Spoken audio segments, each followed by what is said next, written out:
先讲八一。你在里面，你把那个线重新走一遍。从最边上的那个开始，这个它已经好了。这个再给它，对，从边上这个上面能关。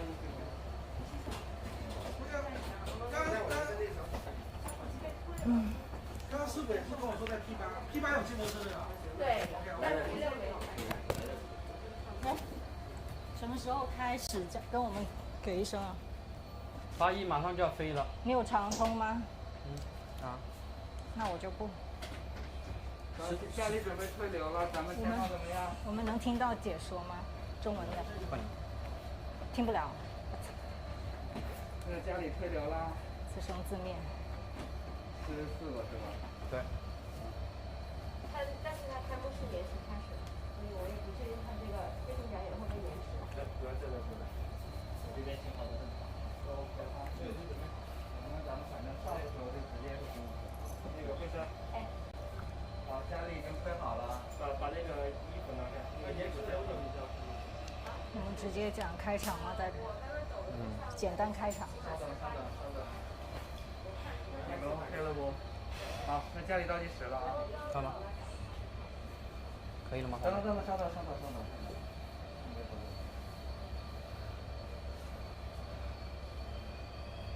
来吧。好，倒计时10个数，间隔开始，10、9、8、7、6。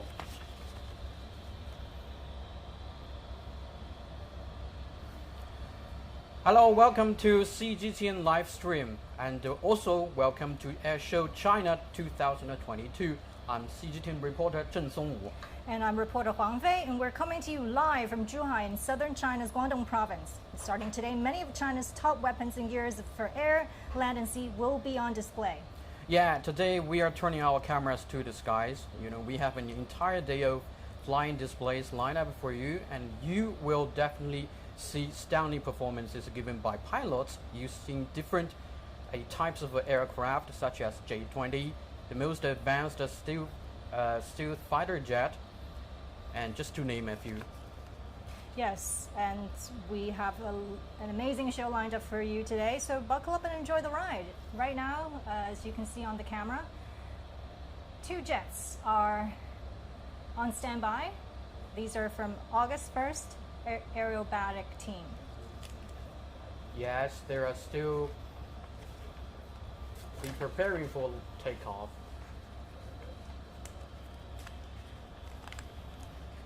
Three jets ready for action. Yeah, we can hear the sounds made by the engines of the aircraft. It's very exciting.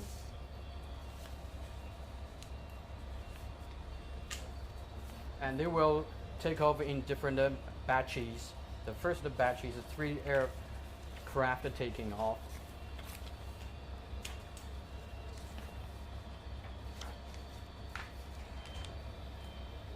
So, what should we know about the August 1st aerobatic team? Well, the August 1st aerobatic team was established in January 1962, and is also called 81飞行表演队, with the main missions to welcome guests and perform ceremonial aerobatic performances. You know, this team is also a frequent visitor to Airshow China in Zhuhai, and it has traveled to 170 countries and regions and performed for more than 600 times for more than 700 delegations worldwide. Yes, and it was given the name 81 August 1st because the PLA, People's Liberation Army, was founded on August 1st, 1927. And the aircraft the team uses today is J-10. We can see them now on the runway. It's a 3rd generation jet that's independently developed by China. Yeah, and we can see on the camera 6 J-10 are still on the runway preparing for takeoff in a few minutes. And also the aerobatic team was equipped with J-10 in 2009. And it has been equipped with 6 aircraft types such as the 1st generation J5 and the 2nd generation J7. And the J-10 act as multi-role fighters such as combat aircraft. And so far, only China, the United States, and Russia are capable of using third generation combat aircraft as aerobatic aircraft. And the members of this team are all top pilots selected from the combat units of the Air Force of the PLA. So we're about to see the best of the best Yeah, perform. definitely. And their show typically has 4 parts, using 6 aircrafts. We'll see takeoff, a 6 aircraft performance, a mixed choreography, and a final landing.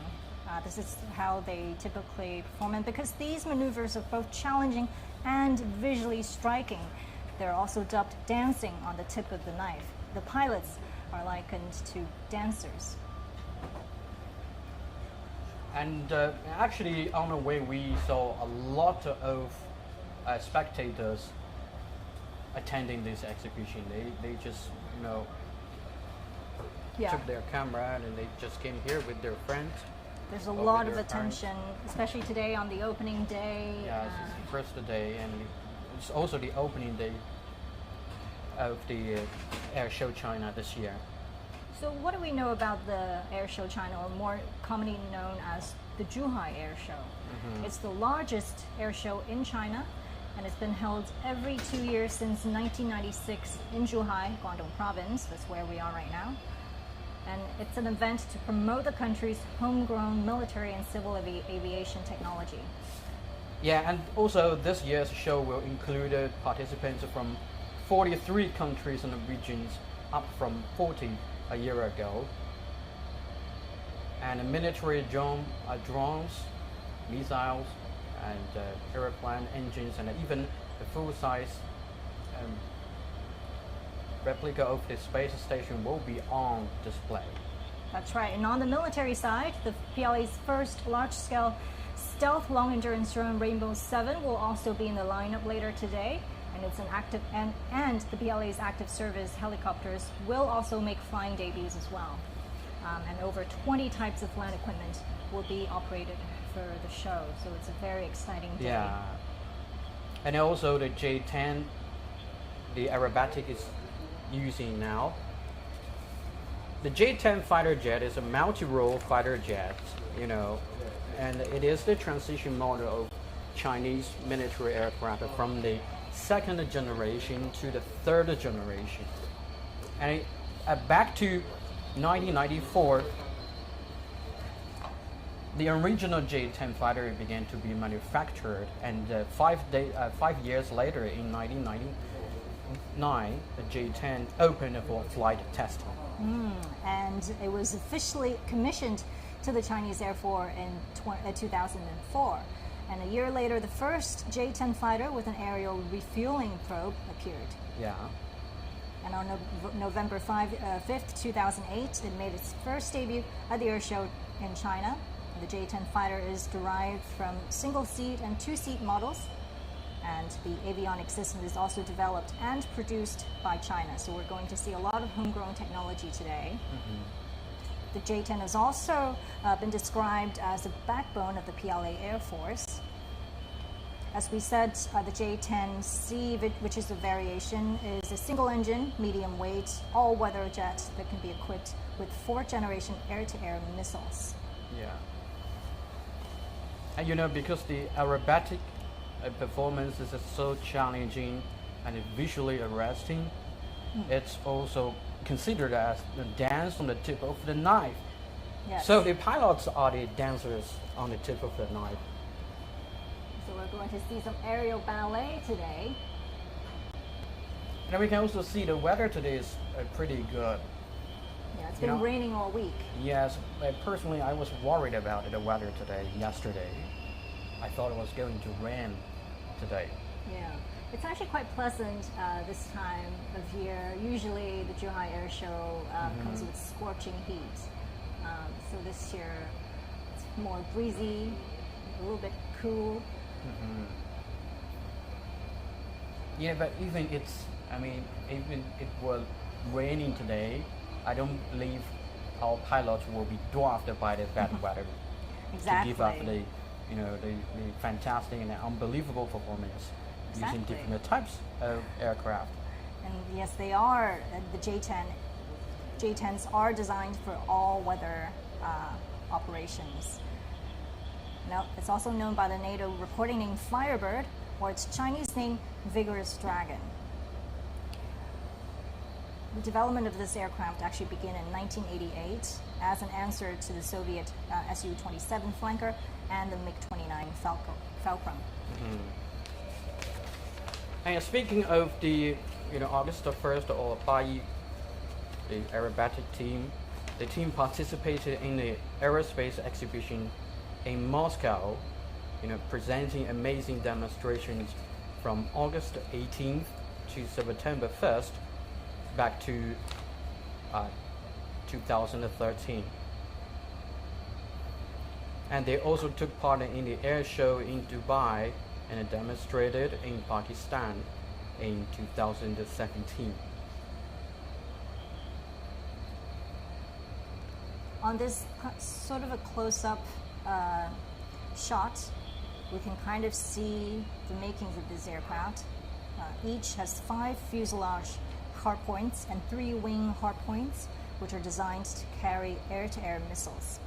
And the J-10 can also carry Chinese laser-guided bombs, anti-ship missiles, and land attack missiles, in keeping with this multi-role classification. Every time we hear the sound of the engine revving up, we get a bit excited. Yeah. The aircraft is accelerating. I think they will take off in just a few minutes. So just don't blink your eye. Hold your breath and wait for the stunning and breathtaking performance given by the pilots of the August 1st aerobatic team. Just to give you some numbers, the maximum flight speed of the J-10 is 1,350 kilometers per hour. And the combat range is 1,240 kilometers, with the patrol range 2,600 kilometers with air fueling support. That's really amazing. It's also fitted with an indigenously designed pulse Doppler fire control radar. Now we're looking at 3 aircrafts side by side.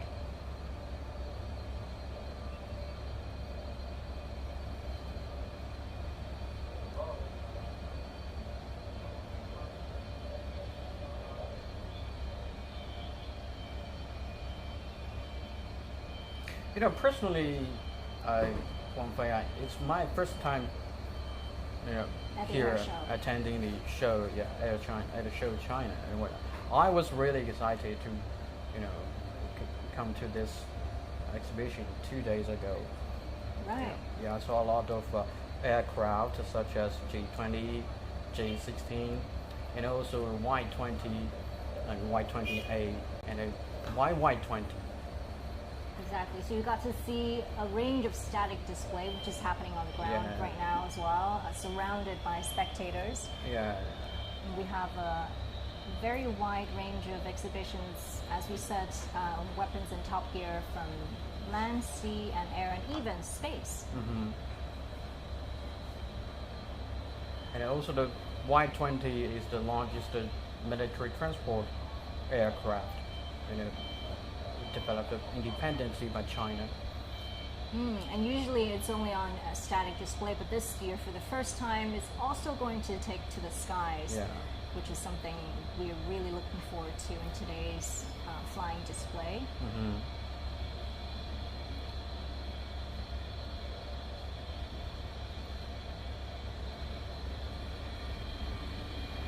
So overall, how has your first airshow experience been, besides seeing all these incredible new aircrafts? Well, I can't even think about a word to describe it except exciting.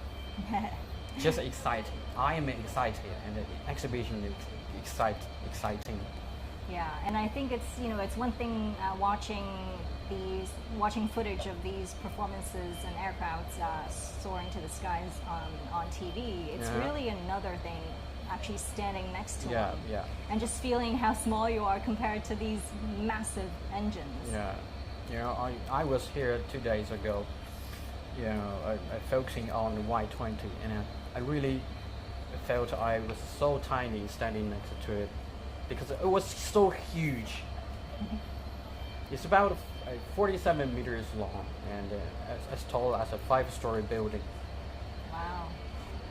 I mean, a Y20.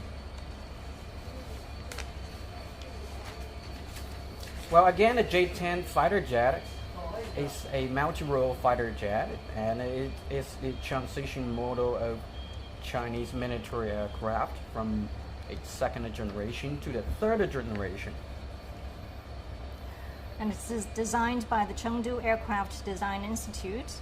It's a multi-role fighter jet which entered service in 2004, but it was only revealed to the public 2 years after that.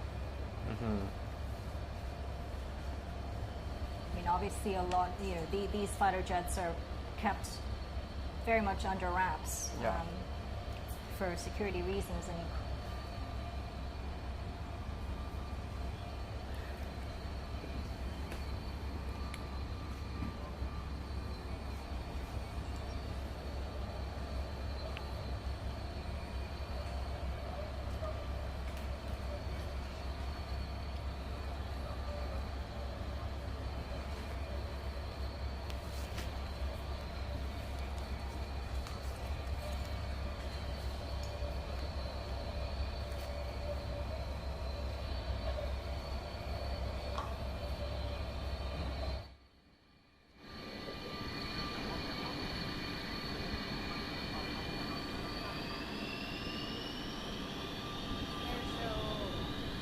itself is a bit of an uphill battle this morning because there's so many people on the way. Yeah. And we left at 7:30 a.m. this morning, thinking that we already left quite early, but I think we underestimated the traffic flow on the way, and then we ended up having to run here through the crowds. People in Zhuhai are so crazy and Keen to see the air show. Yeah, about the air show.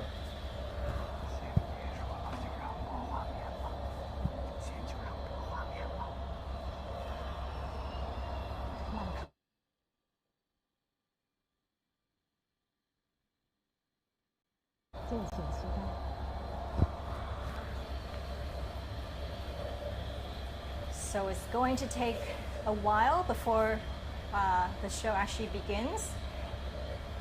But for now, let's just admire this beautiful machine, this beautiful jet. Aircraft, yeah.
So we see the first three aircraft are taking off. The August 1st aerobatic team Yeah, is ready for action. nose up, nose up. And they're off. 3 aircraft in the air. You can hear the sound of their engine. Yeah, we can hear the sound made by the engine outside this room.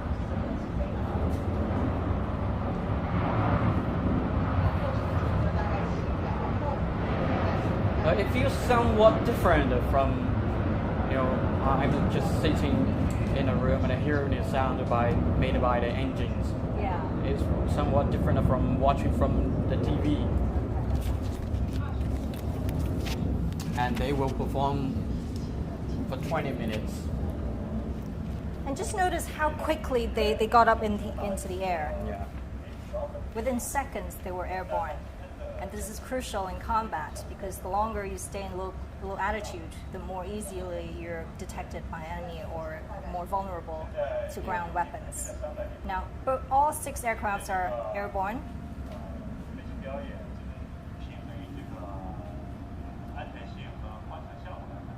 They are still making a right turn.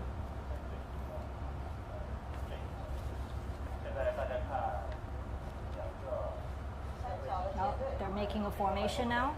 Yeah, they're changing their formation. Let's see, let's expect what shape it is. Is it a delta Yeah, formation? a delta, then an arrowhead. Right. I think that's a arrowhead. It's a little bit far away. So from this angle, it's kind of hard to make out exactly how many planes there are, and that's the goal, right, in combat. Yeah, that's the shape of okay, that's an arrow. An arrow shape. An arrow shape, arrowhead shape.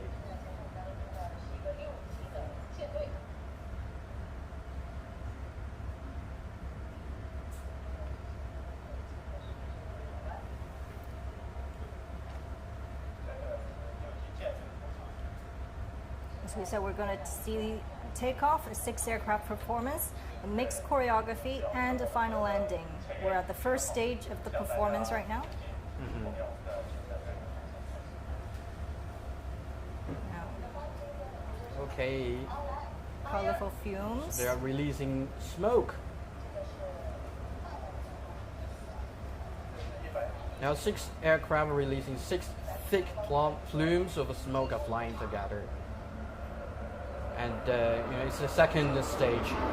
Besides the visual aesthetic, smoke oil also makes performances safer because the smoke facilitates better visibility of aircraft and flight trajectories.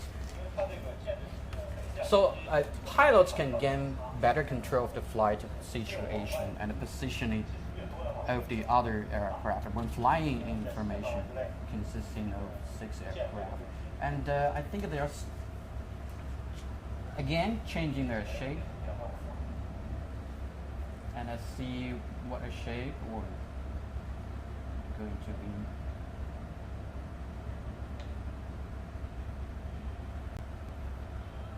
And every time they change formation and throughout their performance, they need to be talking to each other. They need to be They have to communicate work together. Yeah, communicate with each other very well, and they have to trust each other because they have to keep a proper distance between each other. Wow, beautiful synchronicity. Well, that looks like a diamond shape. Beautiful. Yeah, it's making a left turn, and they're flying. They're doing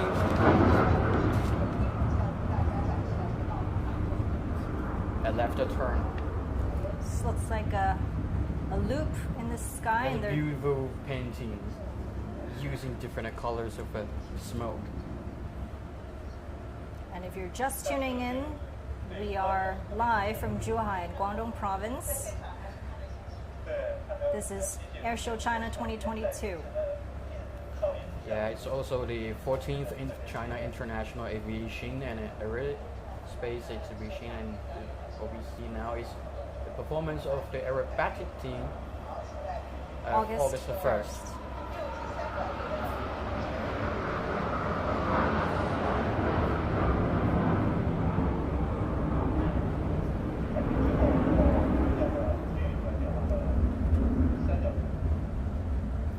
That's a delta formation.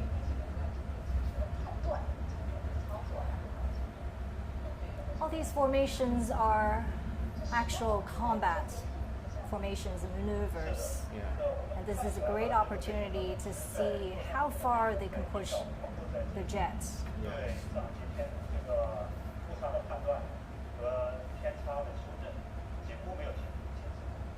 And in this moment, in this movement, the lead and the wingman and also the instructors on the ground must keep communicating with each other very well, and also trust each other very well to do this flat pass. More colorful smokes. Yeah. Also, the lead means the aircraft flying at the front of the formation, and the rest of the aircraft are the wingman. We can hear the sound. It's really, it's really big outside this room.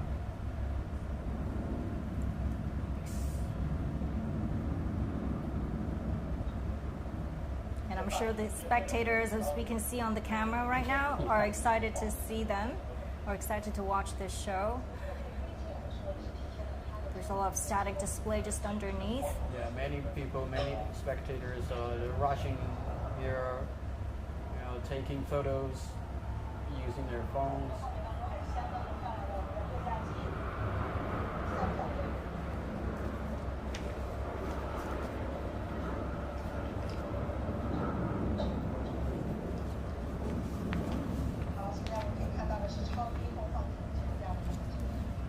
So they're actually flying quite low, quite close to the ground. And that's also a big challenge. And it looks from here that they're flying pretty close to each other.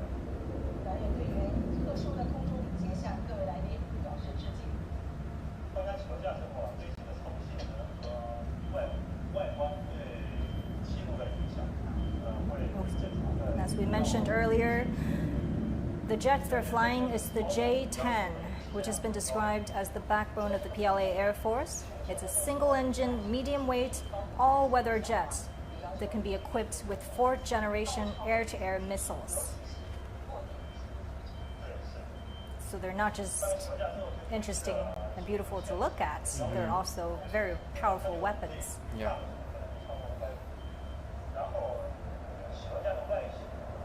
See, they're releasing smoke oil again.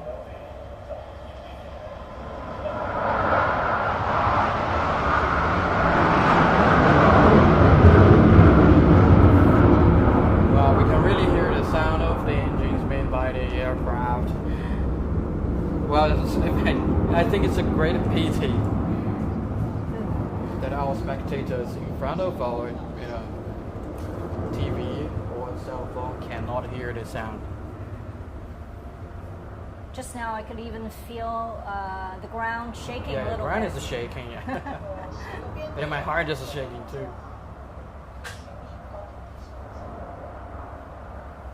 It's quite an incredible experience to see these amazing performances and feel that.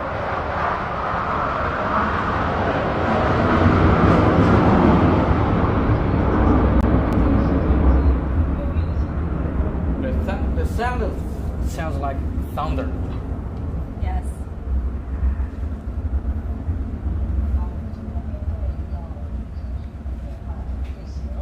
And it's, they were changing their form again.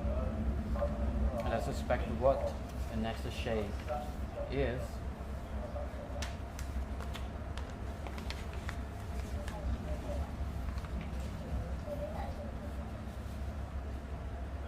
Right now we're watching a group choreography, but I believe later we'll also see solo performance and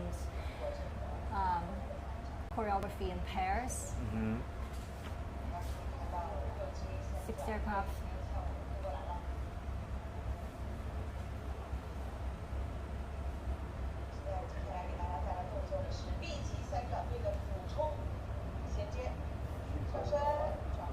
And another half loop going up right now.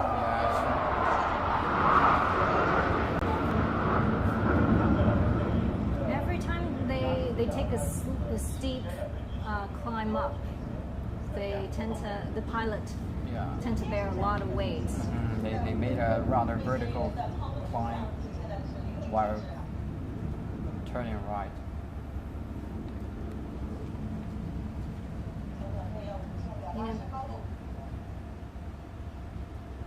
You know, the weather today is pretty good, so we can see them quite clearly.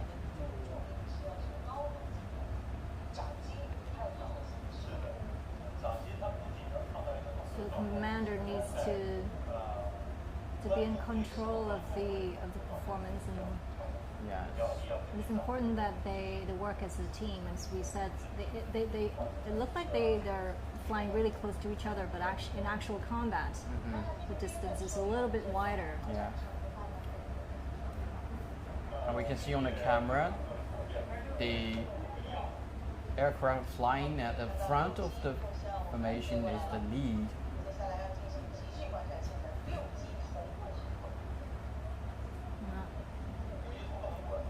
There's another I think rolling.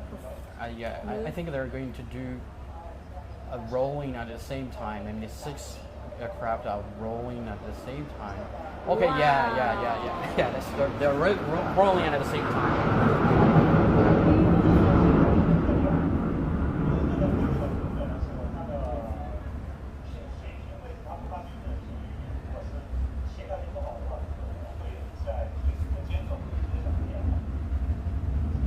When they roll in the air like that, it's a very, very challenging maneuver. If you've come up in a roller coaster, you kind of feel that sensation and that kind of the challenge of suddenly feeling blood being pumped out of your brain. Yeah, definitely. And you know, on average, a pilot in this team can fly over 20 years, and everyone is important and valuable to the team, and of course, valuable to the Air Force of China. And as we said, these are the best of the best. So what does it take to actually make the team? I heard you have to have clocked at least 600 flying hours in a fighter jet, and 200 of them needs to be in the J-10. Yeah.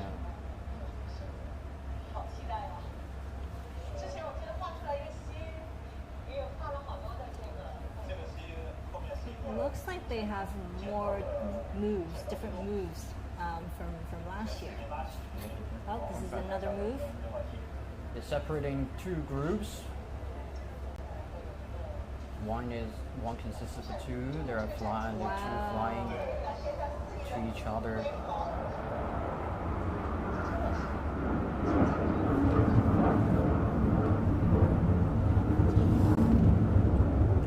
And you know, one consists of 2 jets. Did a solo crossover break.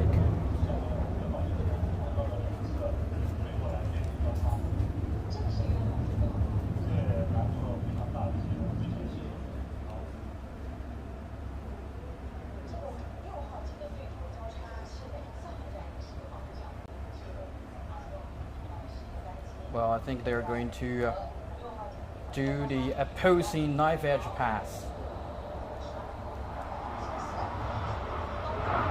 Okay, so the opposing knife edge pass.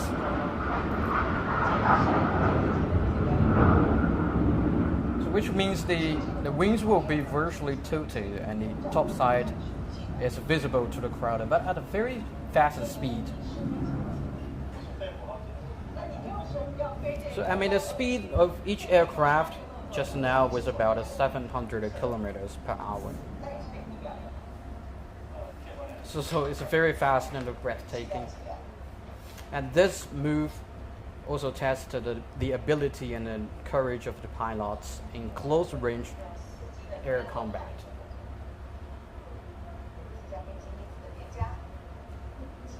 This is also another staple move from the August 1st aerobatic team.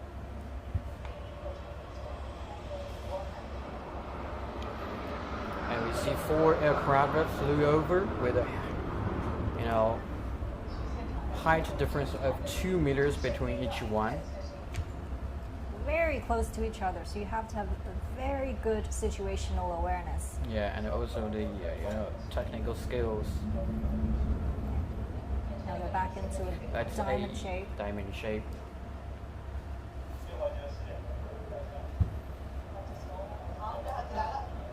Solo performance. Wow. Well, it's Rolling, turning. it made a vertical climb, trying to roll, but pausing for a second, and returning to a flat path. That also demonstrated a pilot's precise control of the G-10 aircraft. You see on this camera, there are actually 4 aircrafts, but it looks like 3. 3, And that's a great way to confuse the enemy radar. yes.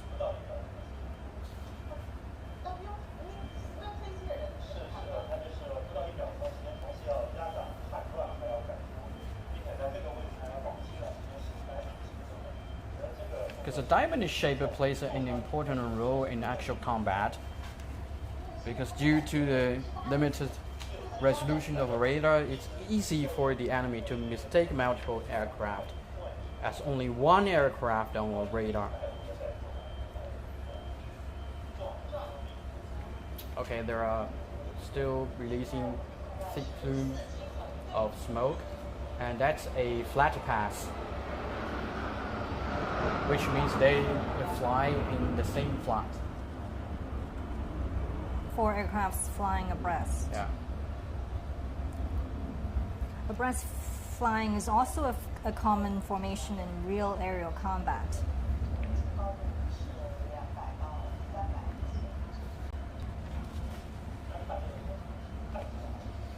And here's the solo performance again, I think. And the aircraft is flying and making a vertical climb, but at a low speed.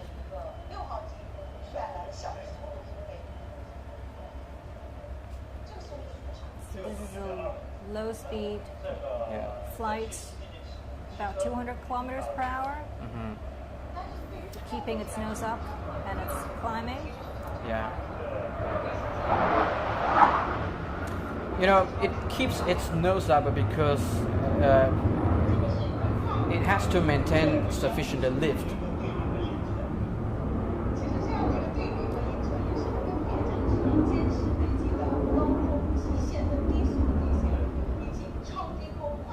So this move fully demonstrates the good stability of the G-10 aircraft at a low speed, and also, of course, the pilot's technical skills of controlling the aircraft.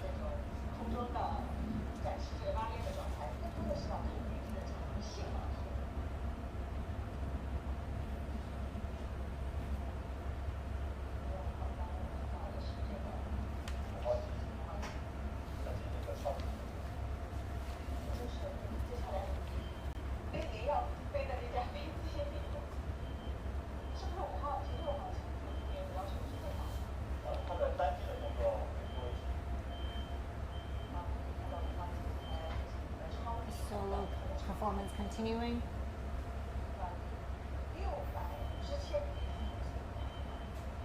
It's lowering its altitude. Oh, it's landing. It's going to land at the airport.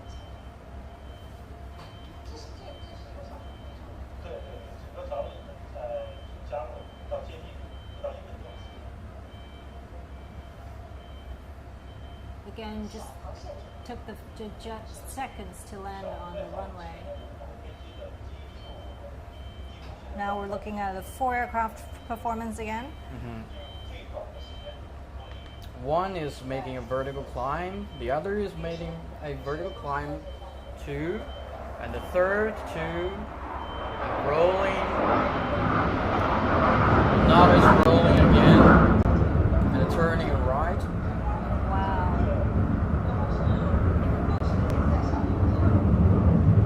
In real combat, a move like this is a great way to evade the enemies. If you have someone on your back, you're flying as a team, and 2 of you Yeah.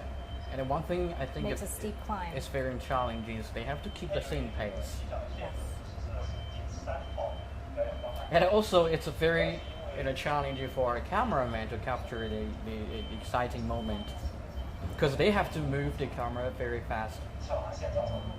Exactly, and we're going to see performances that are supersonic today as well, which is, Yeah, I think jets flying faster than the speed of sound. Yeah. Another aircraft coming down, Very smoothly. very smooth. And they have to land at the airport from a very limited space, which means they have to land at the airport very quickly and efficiently.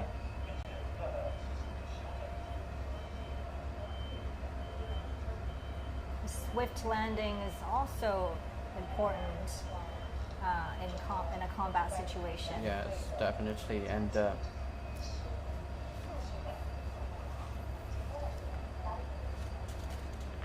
they just landed at the airport from a height of only 200 meters.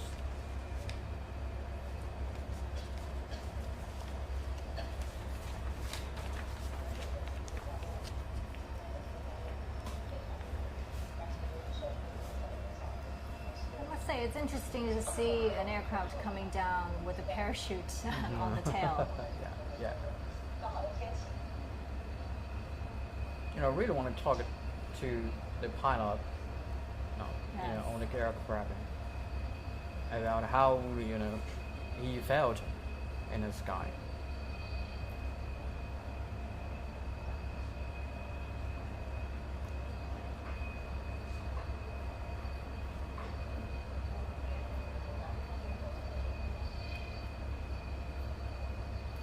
Pretty challenging to make all these maneuvers within such a confined, small airspace. Which again tells you just how far we could push the jet within a confined area. Yeah, and I think all 6 aircraft have already landed at the airport.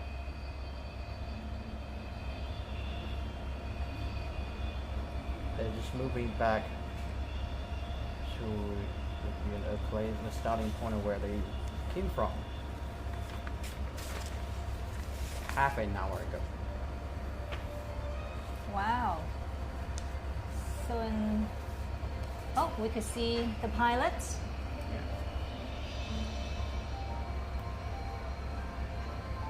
I think that's the replay Oh, is that the of the aerobatic performance just now.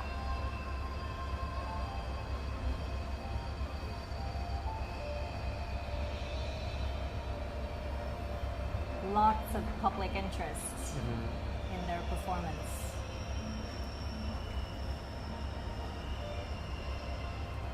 It's a 2-seater, as we mentioned, and it's important to have.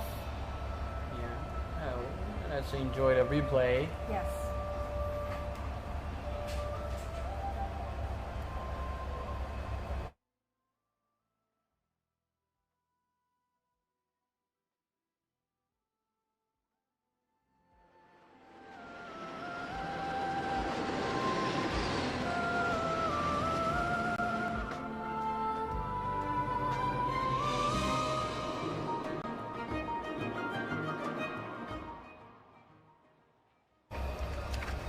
In the past half an hour, the August 1st aerobatic team demonstrated a lot of fancy movements intensively. Yes. And the demonstration reflects the superb flying skills of these pilots in the Air Force of the BLA. And this year, It's the 73rd anniversary of the founding of the PLA Air Force. And we see parents coming to this exhibition with their children, with young people, and with we see teenagers as well. Mm-hmm. Yeah, and I believe many children have been encouraged to fly when they grow up. And also, this demonstration today also shows the huge progress in the manufacturing of China's aviation industry.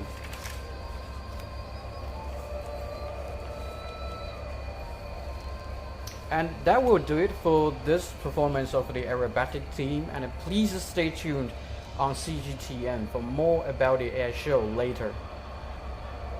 In just a short moment, we're going to see more performances.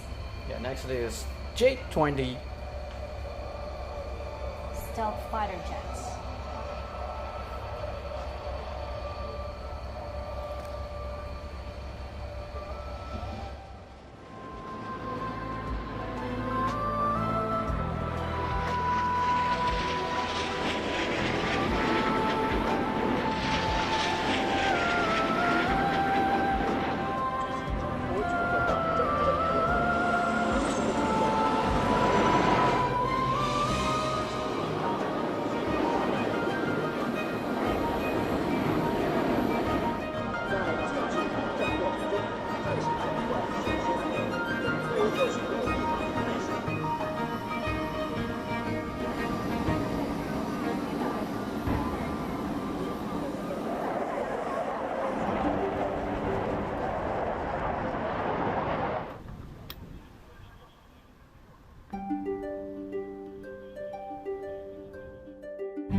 接下来就是我们期待已久的来自机构飞行的期待已久。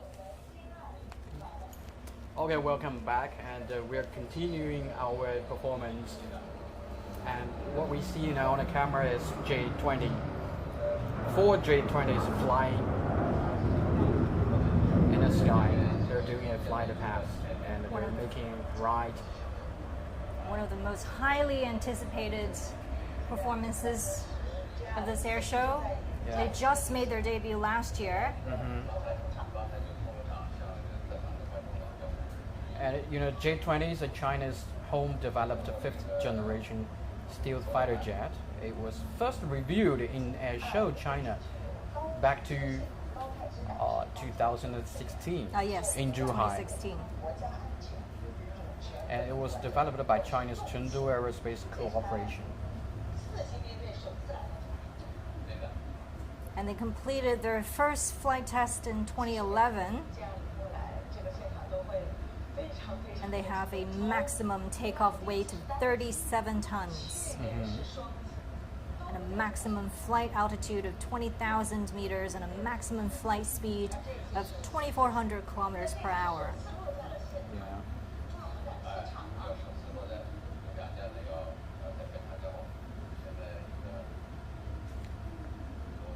You can see they're coloring, the camouflage coloring, which helps them blend into the skies. And actually, 2 J-20, jets attended Airshow China last year here in Zhuhai, but they didn't land at the airport of Zhuhai, of Jingwan. And this year, they just landed at the Jingwan airport for the very first time. See, so they did make a static debut Okay, this year. 2 jets separated from the formation.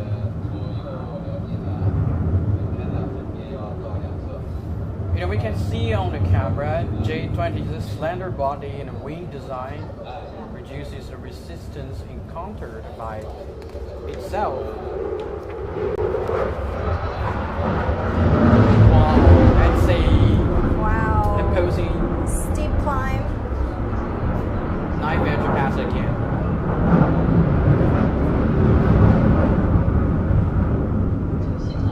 That requires high technical skills. You can hear the thundering sound of their engines. Yes, we can hear the sound. I think we can feel that the engines of J-20 is much more powerful than it is Yes. in a J-10. These are Making a the vertical most- climb. looking at the most advanced fighter jets Yeah. made in China. And they're turning right, turning left. Making a half loop. We just saw them going right up in the air in the steep climb. And that's a lot of G-force bearing Yeah. down on the pilot. Yeah, we can see the vertical tail of J-20. The flexibility of its full motion vertical tail also offers it extraordinary supersonic maneuverability. You mentioned supersonic. What does that mean to our viewers? I mean, the aircraft can move faster than the sound does in the air. And that gives you air superiority. Yeah. The faster you can move, Do you know how The more you can how dominate. fast the sound can move in the air? That's a. well, It's that- about, I think that's about. that's a question for Google or Baidu That's later. I am your Google. That's about 300 meters per second. Wow. With this supersonic speed, you're able to get really high up in the altitude and get really fast and be able to chase down your enemies. And also the blended wing body design makes the transition between the fuselage and the wing smooth. And also it this design reduces the angular reflection effect between the wing and the fuselage, making that difficult for the enemy radar to detect the aircraft. They're made with composite materials and absorbing materials, Yeah. which improves their stealth level. Yeah, because they effectively absorb the electromagnetic waves emitted by the enemy radar.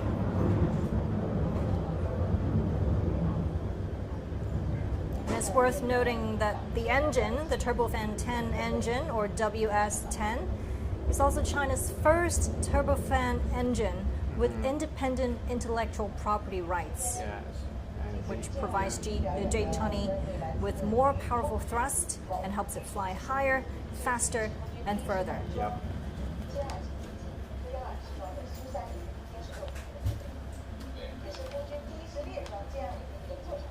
And also the J20's built-in magazine design also helps it avoid the radars. Its magazine door, landing gear door, and a parachute door all have serrated edges, which also helps improve the stealth effect of J20. And they are now doing a flat pass. One is flying away, and the other is making a vertical flight.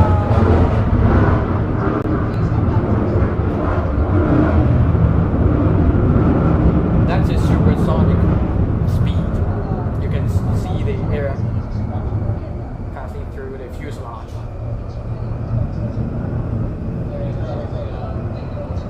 Incredible, and you see the engine. Wow. It's rolling.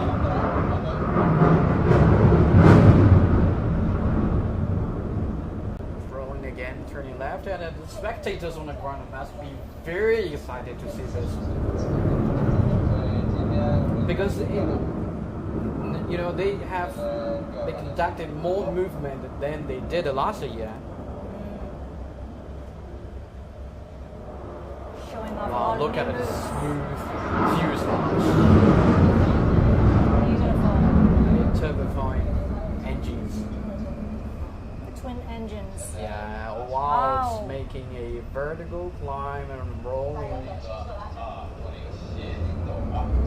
Every time they do a steep climb like that, the pilot's pulling a lot of G's. Yeah. That's several times the force of gravity bearing down on your body. Yeah. And it takes intense physical training.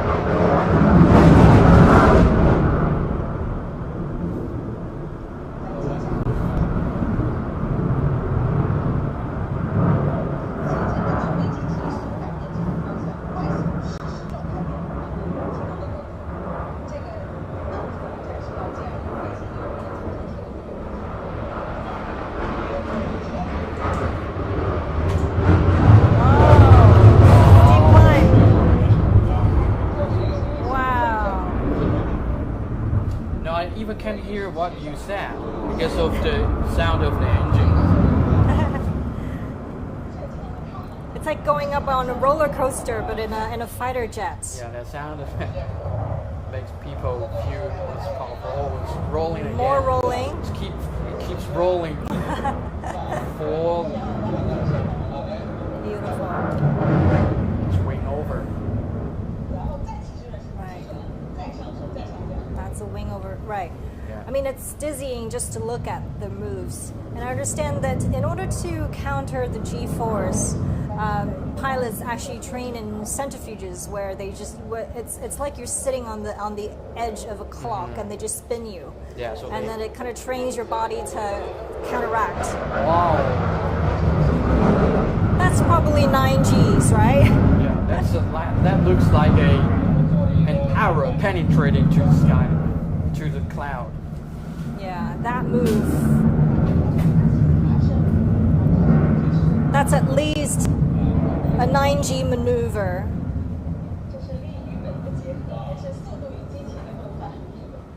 Fast and furious in the skies. For an untrained body, it's actually really dangerous to have so much several times of forces of gravity bearing down on your body, and if because the blood is being pumped out of your brain into your extremities, and you could pass out. and that's pretty dangerous in the air, and you could, crash before you wake up, and that's why, pilots spend a lot of time in the gym and in this in intense physical training Yeah, to learn how to counteract exactly. the G-force.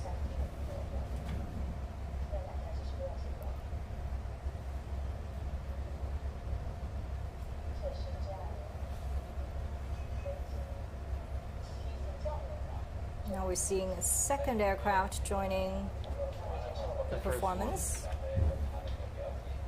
What isn't? That's a big bird, right? Yeah. I think that's challenging for the pilot Yeah. when a bird, the flying. Yeah, I wonder what happens when they see a bird. I mean, are they going to have to dodge it? I don't think they will be nervous or be. They can go just after fly by the into a bird. Yeah.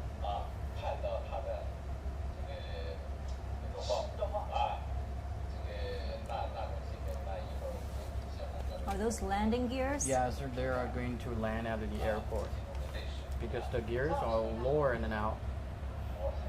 So the Right. first two Wow. will be landing soon, I think. That's quite a short performance. Yeah. It's already wrapping up before, we got enough of it. The performances of a J20. Oh, it's doing another evasive move. I think we were wrong. They're not going to land so fast.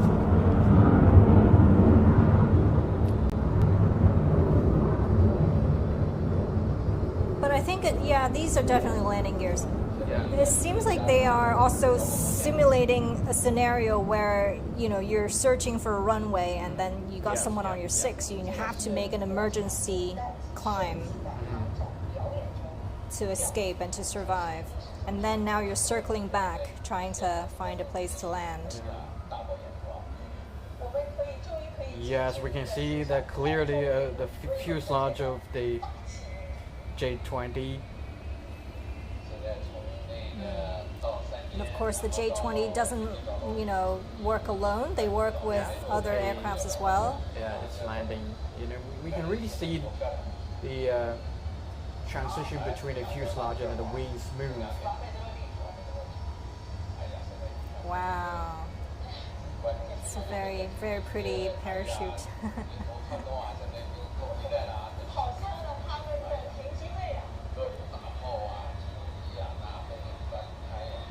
The second is going to land too.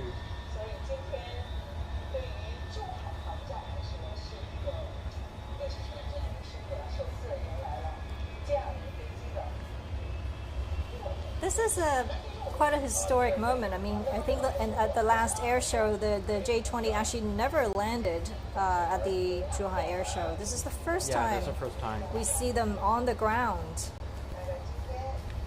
We were lucky enough. I mean, me and my cameraman were lucky enough to see the J20 at the airport 2 days ago. As they were preparing for the performance. Yeah, So we caught a quick glimpse yeah. of We the just aircraft. saw the J20 just staying at the airport, and they just had it landed down at the airport 10 minutes ago when we came out from the room and saw them.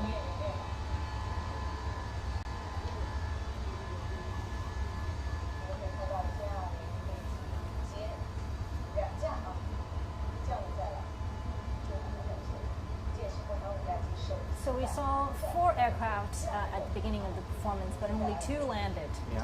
What happened What to the about other two? Yeah, where are the other 2?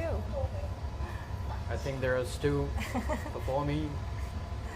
They want to show more movement to the spectators on the ground.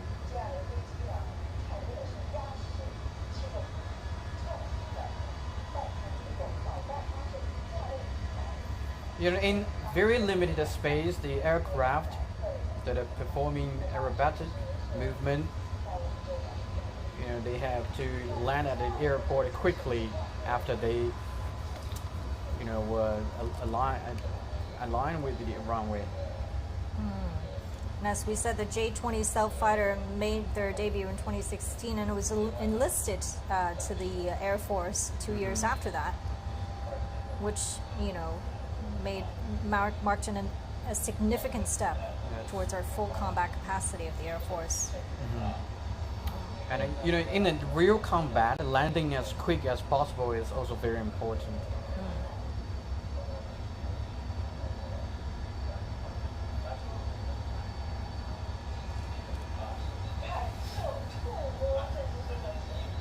And again, we heard the Air Force spokesperson or Air Force official mention yesterday that we're going to have J-20 in a lot of scenarios, and we're also in the future going to see J-30, J-40. Yeah. So, our homegrown technology and stealth fighter jets have actually come a long way.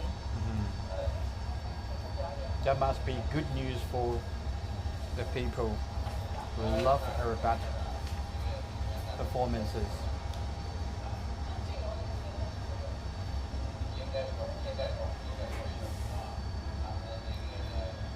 Fifth generation fighter jets like these, developing jets like these have become a priority in a number of air forces around the world because they are superior in almost every category in combat. Yeah. 2 J-20 aircraft are moving slowly back to where they took off. And when development... What about the other two? Yeah. That's a question again. That's a question for our viewers, and I think for a lot of us on the ground. It's like, what happens to the other two? Yeah, I think that's also the question that the spectators want to raise.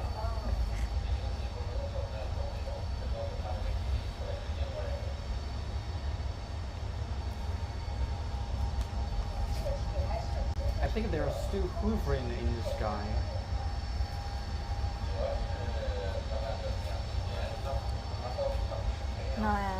I believe when the J-20 aircraft took its first flight back in 2011, it used to have Russian engines, Yeah. right? But later, we put on our own Chinese-made engine and ushering in a new era Yeah. of domestically powered fighter jets. Well, that's another one, another type of aircraft. That's J-16. Oh. That's a J-16.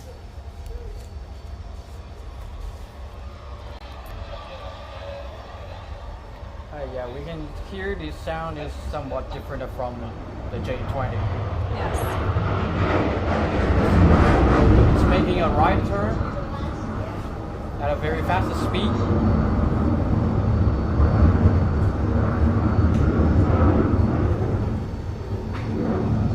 And it's also releasing some smoke. Yes. So you're looking at the Shenyang J-16. Yeah, in Chinese it's also called a biennially. Yes. And it's a Chinese advanced 4th generation tandem seat twin jet multi-role strike fighter.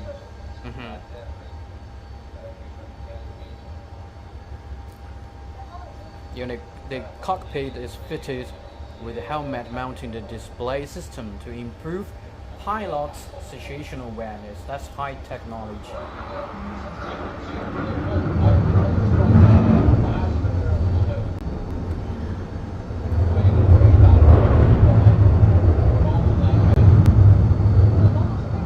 Well, I think the fuselage is much slimmer than that of J-20.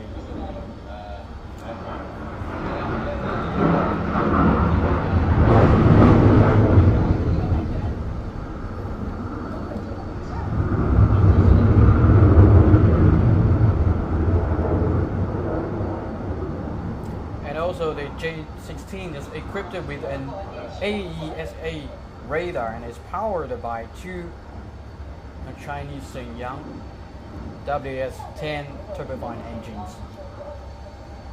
They are making a left turn.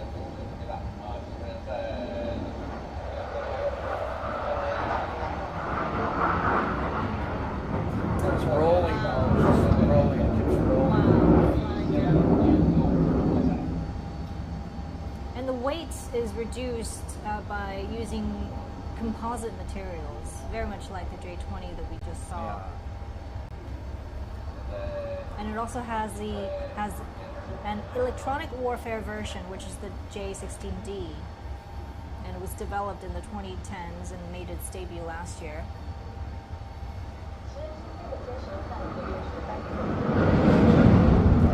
It's making a right turn again in a very limited space.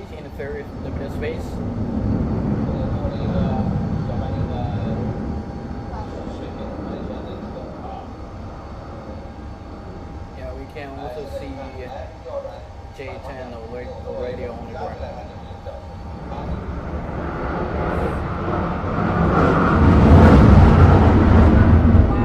Wow, look at the air. Earth-shattering.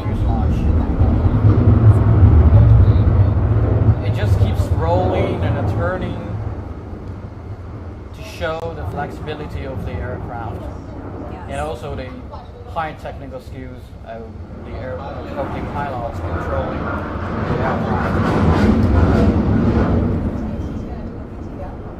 And you could probably see it's a twin-engine, two-pilot jet. Yeah. And you know, having an extra human brain on the back of the plane is very important because you know your buddy helps you increase your situational awareness and helps you process information and helps you with decision making. Yeah, exactly. So they have to work with each other. 接下来会有一个小速度的进场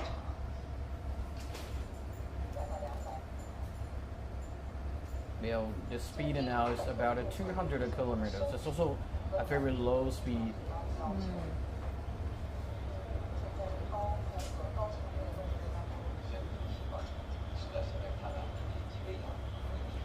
The J16 is very suitable for long-range combat and escort missions, and is one of the core elements of China's air defense. Yeah, speed is only about 200 kilometers.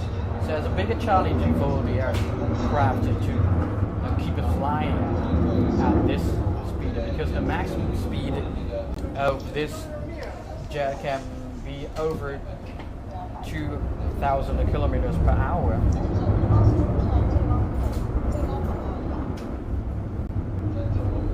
And it was developed, and as you mentioned, they were powered by two turbofan engines, and is essentially China's answers to the Russian Su-30 flanker program or the United States Boeing F-15E Strike Eagle. It has made some new improvements. It's making a sharp right turn to show its flexibility, and it's rolling and making a right and left turn.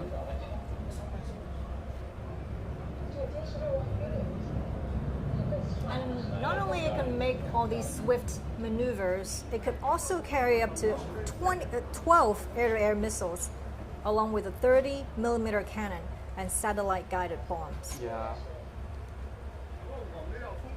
And it has a long range of 3,000 kilometers, and actually can be refueled in the air.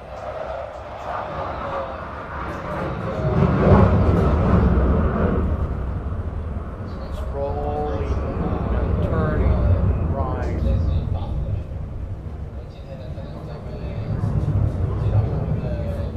It looks like a bird Yes.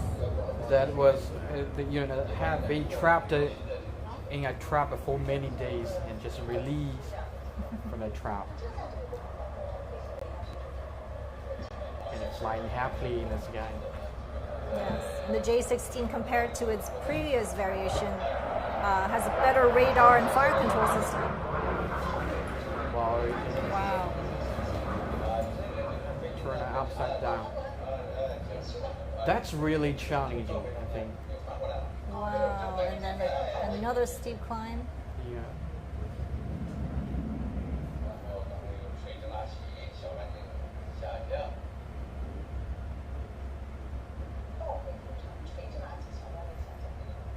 Because when it turn up down, the pilot also have to be aware of the direction. Yes. And, Oh wow. it These released the flares. flare. Yeah. That's the first time we see flare coming from a fighter jet.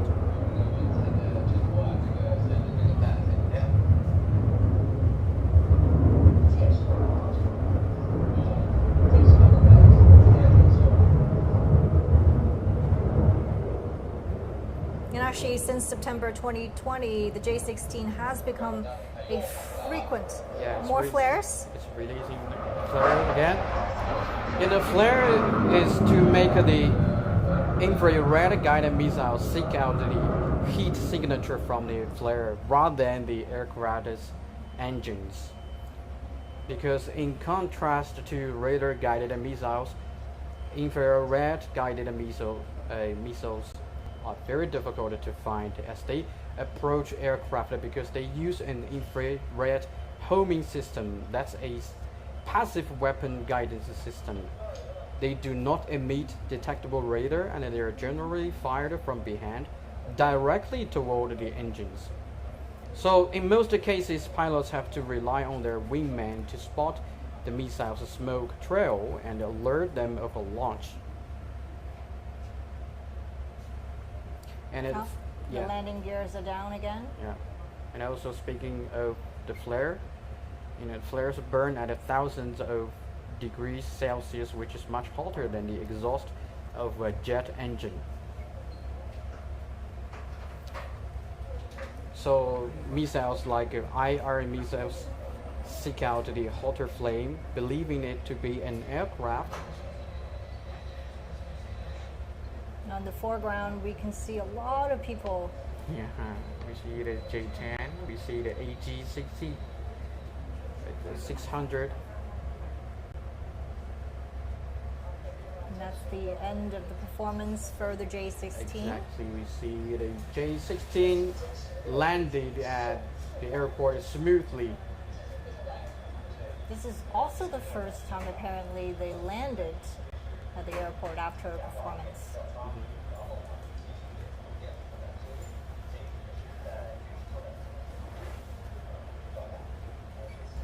And for the first time this year, just a few months ago in May, the J-16 fighter jets were seen participating in a China-Russia joint patrol. The PLA Air Force deployed fighter jets as escorts for Chinese and Russian bombers in regular joint aerial strategic patrol in the Asia-Pacific region. Yeah. Because strategic bombers are not designed to engage in air-to-air combat. And that's why having fighter jets like these as escorts is very important.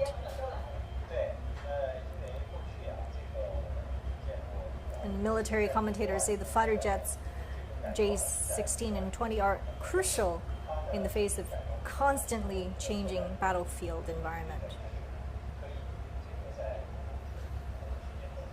It's also been a frequent participant at the PLA's routine exercises near the Taiwan Straits.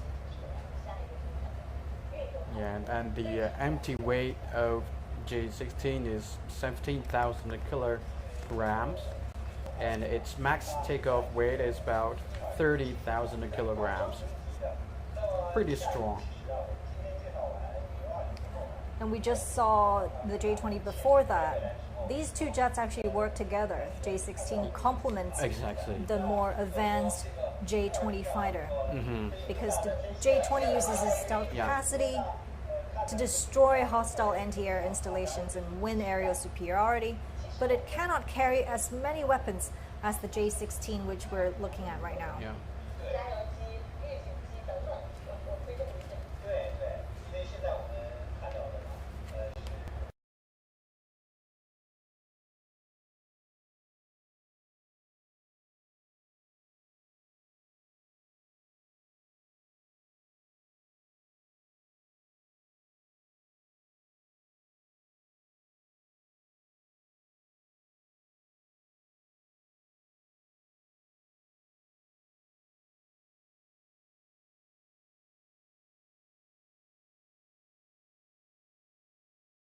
L-10, another supersonic advanced jet trainer and a light combat aircraft independently developed by China. And that's wait and see.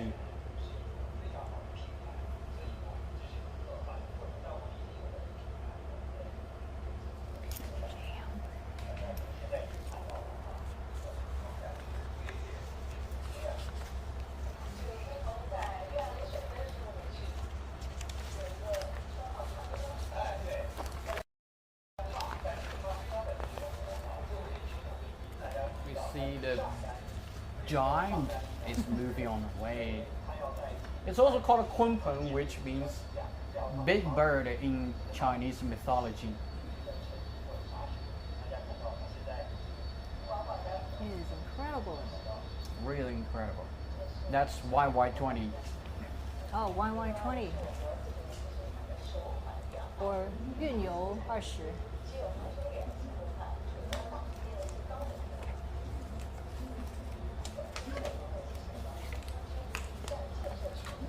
Look at a turbofan engine. They have, the YY-20 has 4 turbofan engines independently developed by China.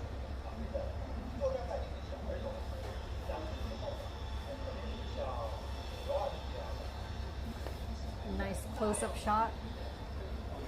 The cockpit. It looks really strong. Yes, the YY-20 or 运油20 is China's new generation aerial refueling aircraft. So the fighter jets that we just saw, J-20 and J-16, can all be refueled by this big bird. We can also saw a lot of spectators looking forward to see it flying. So the YY-20 actually made its formal debut at the People's Liberation Army Air Force Aviation Open House and Air Show in the city of Changchun, northeast China's Jilin province.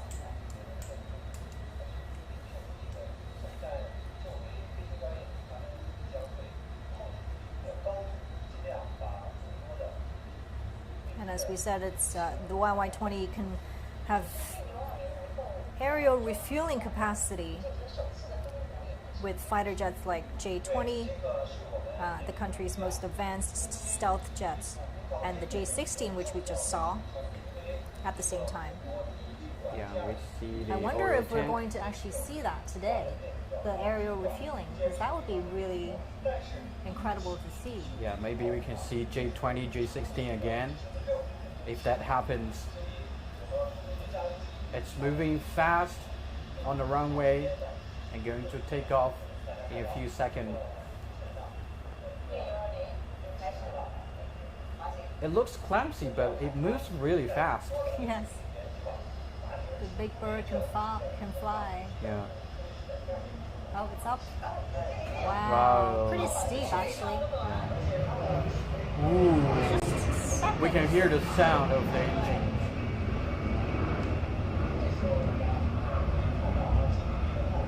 Yeah, this aircraft has a maximum carrying weight of 66 tons and even can carry a tank.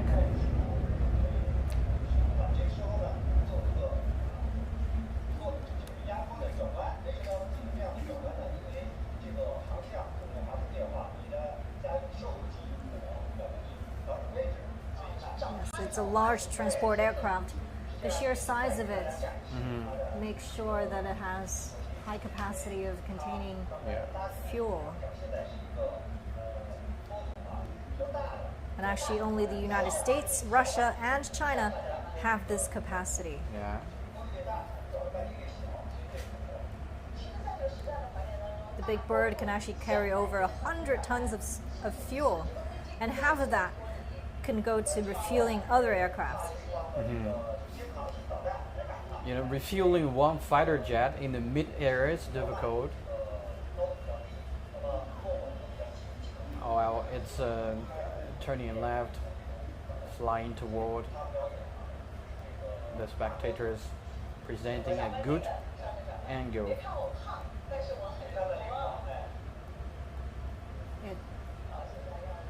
flying quite low.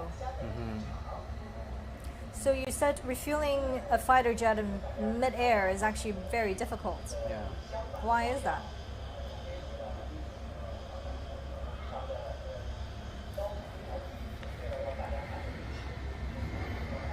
Because two require higher technical skills for the pilots and also the crews. Here we can also see the left and the right wings of the Yunyu 20.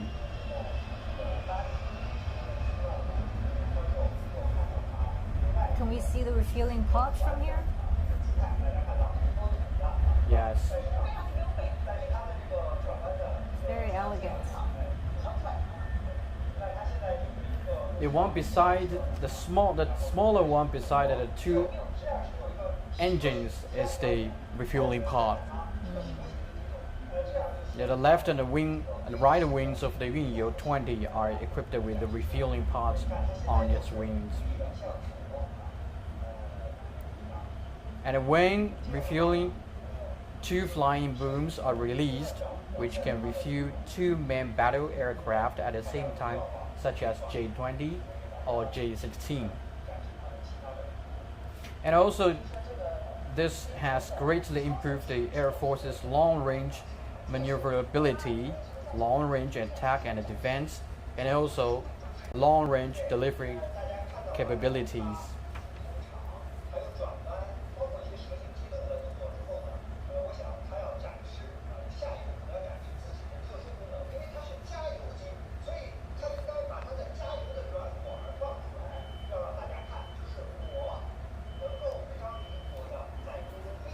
It's a large transport aircraft with a 6-ton maximum carrying weight and a 200-ton maximum takeoff weight. And it's very hard to see in the world to have both. And so far, only the United States, Russia, and China have this capability. So we should really be proud of that. It's still flying. Turning right, showing its flexibility and also the good skills of the pilot and the crews.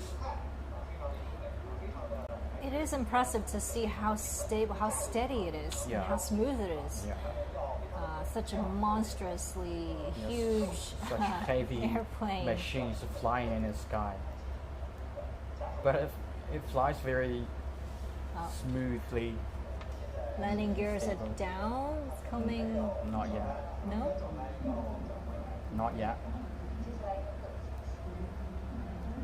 I really want to see them do Okay, that I think mid-air. they are. It is Oh. releasing flying booms. The fueling. Yeah, boom. 3 flying booms.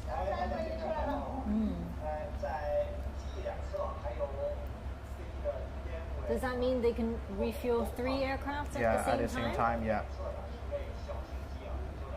I wish we could see that in action, actually.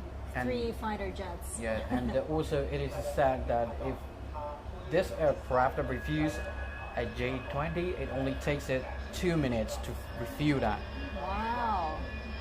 Very efficiently. Very efficient. Faster than refueling an electric car, that's for sure. Yeah. Greatly improved the Air Force's long-range maneuverability. 3 flying booms were released now. And they can, as we said, refuel fighter A few jets minutes like ago. the Yeah. J-20, the J-16. They provide crucial air support for our fighters.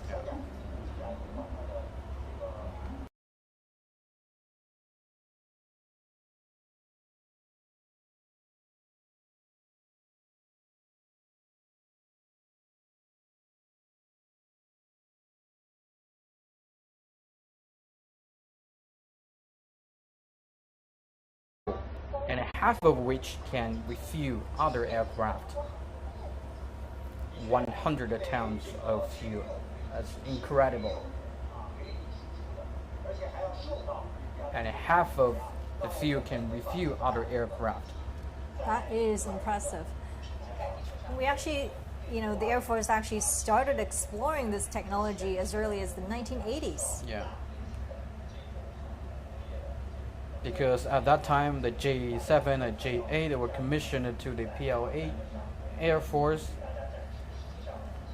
and the combat capability of the Air Force fighter jets was hugely improved. And at the same time, the changes in the international environment make maintaining air security in South China Sea a very urgent task. Yeah. And So, patrolling the islands and reefs on the South China Sea became an item, a priority for the Chinese Air Force. yeah. So the area refueling is very important. I believe this is definitely the first time I've seen a flying display by an aerial tanker.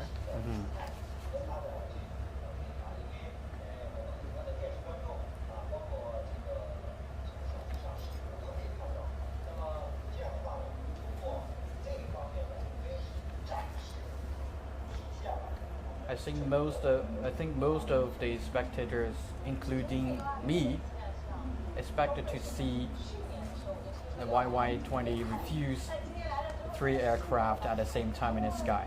Yeah, It that seems would that be incredible. I pity now. Hopefully, in the next air show, they could do that.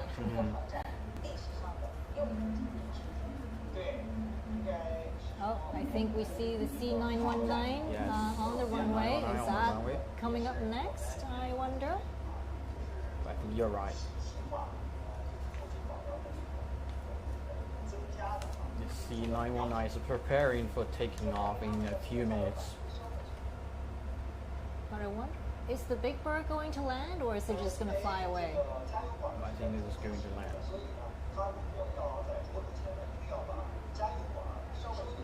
Oh, yeah. So it needs to retrieve the pods first, Yeah, the flying booms. the booms, yeah.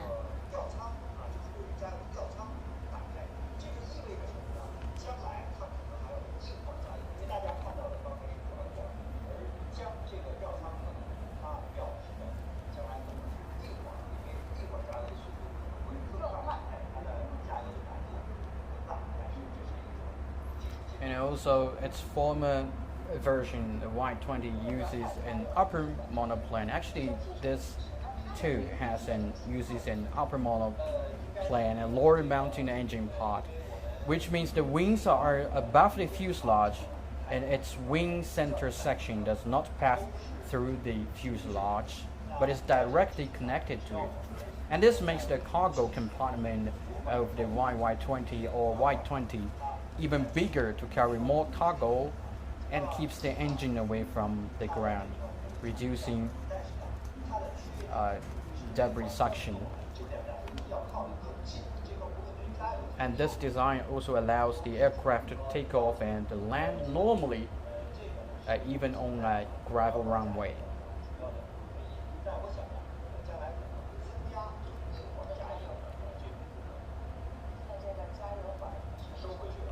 Oh, the flying booms are back up, Yeah, back to the pod, back into the pods.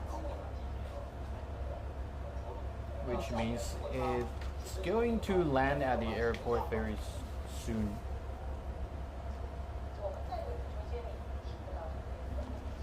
And if you're just tuning in, we are live from Airshow China in Zhuhai in southern China.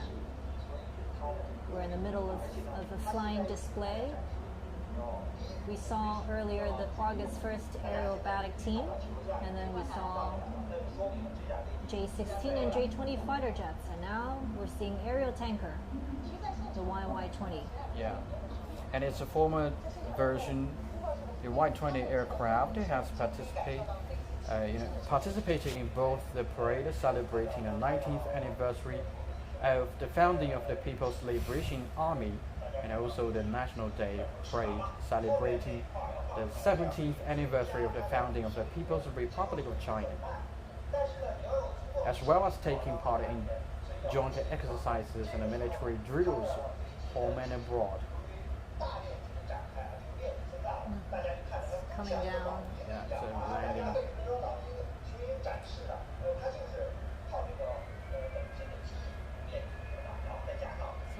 a different runway, I think, from the fighter jets. That needs a bigger one. Yeah. Very smooth landing. And on a very short runway. Yeah, Dundong successfully land at the airport.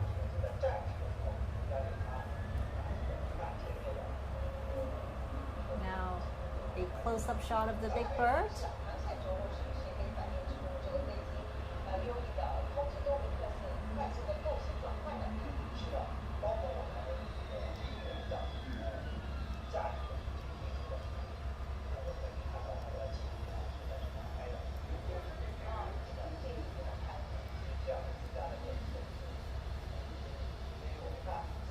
You could probably see the Bai August 1st insignia on the tail, which means it's an official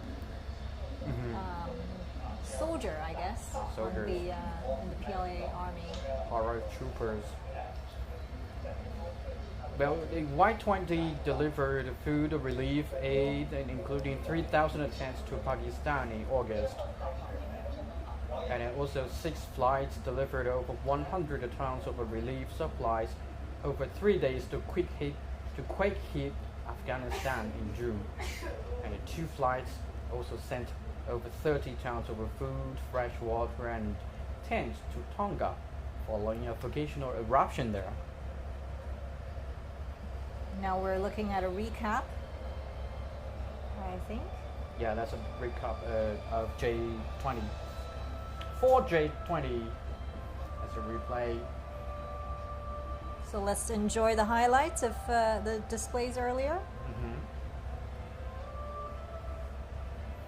And the next coming to you maybe is the C919.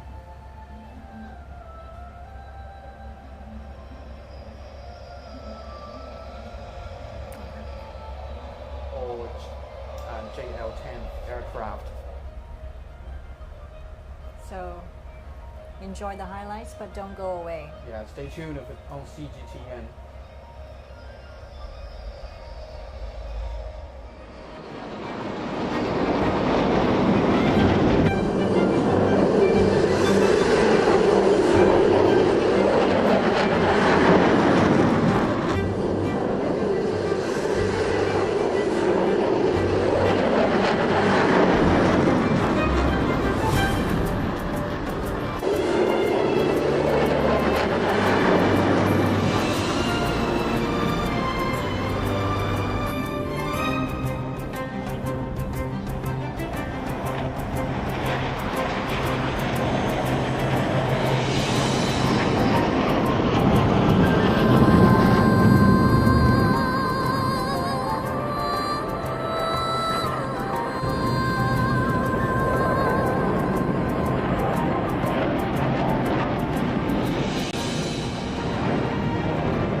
Hello everyone, welcome back to CGTN. We are live from Zhuhai and continuing our live commentary of the air show, the aerial displays. And right now we're looking at the at COMAC's C919 on the runway. Yeah, and it's C919 is China's first domestically built large passenger jet. And they rolled off the production line in 2015 and took to the skies and landed at 3:19 p.m. In 2017. Yeah, at the Shanghai Pudong International Airport, after it had passed its last flying review back to 5 years ago into 2017. This is one of the very highly anticipated displays this year. A lot of speculations beforehand as to whether or not we're going to see this narrow body jet. Yeah. And right now we're looking at it. Very exciting. This is a twin engine plane. Yeah. Do you know the story behind the name C919?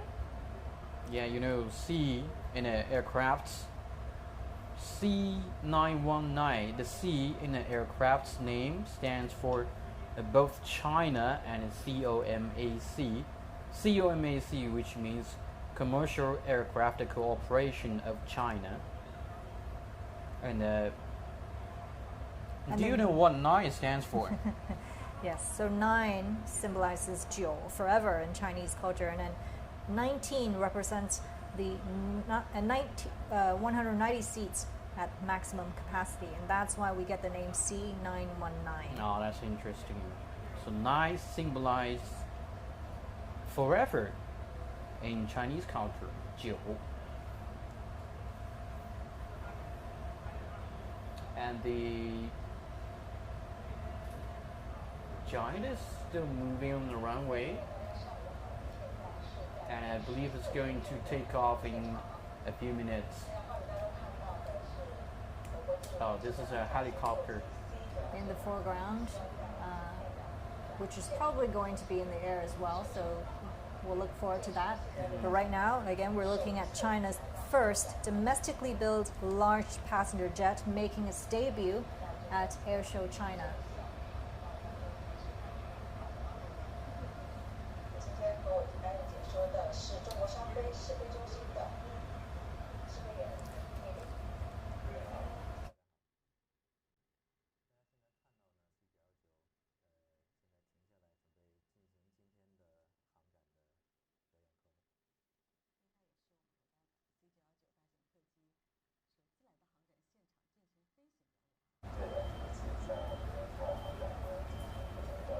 In fact, the C919 has 150 to 170 seats, and with a standard range of over 4,000 kilograms. And also, it's narrow-body jet, and this narrow-body jet is comparable with the updated Airbus and Boeing's new generation. Now it's taxiing on the runway, about to take off.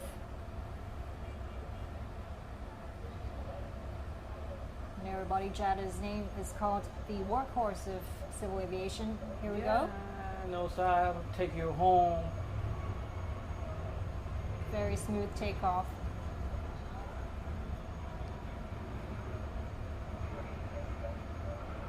Landing gears up. This is comparable to the updated Airbus 320 and Boeing's new generation 737, which brings China into the top ranks of a global aviation manufacturer. Yeah.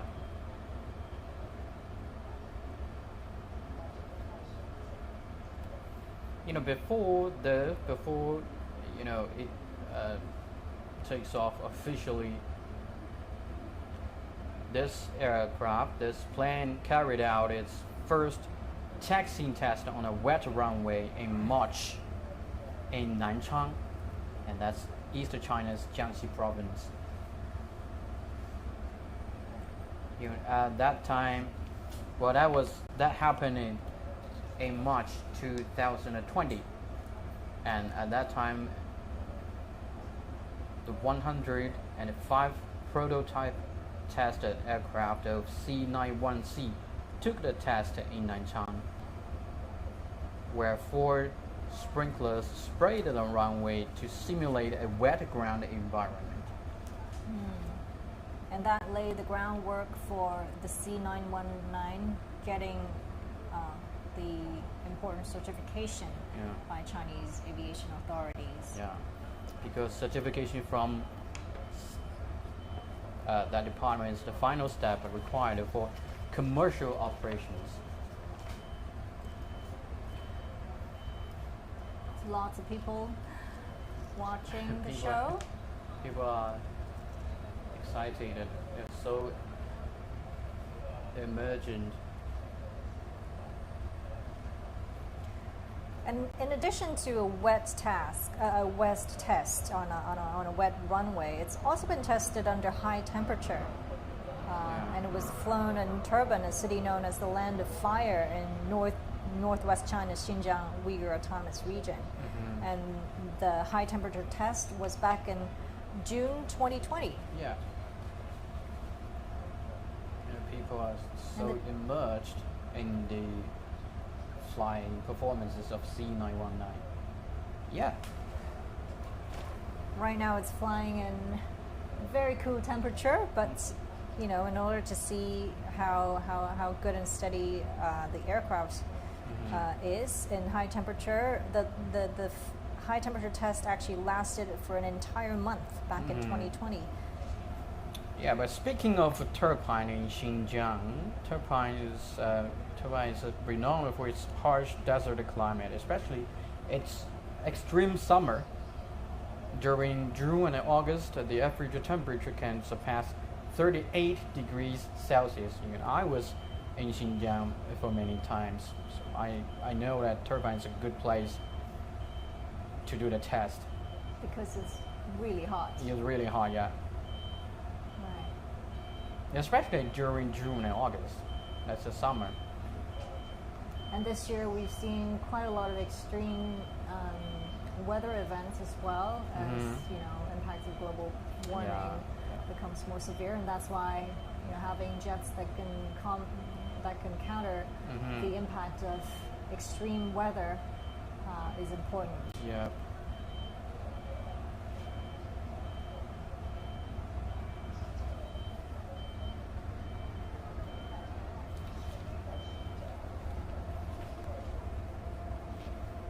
At China Eastern Airlines, one of the country's largest airlines headquartered in Shanghai, signed a contract in March 2021 to buy 5 C919 jetliners from its COMAC, its developer, Commercial Aircraft Corporation of China.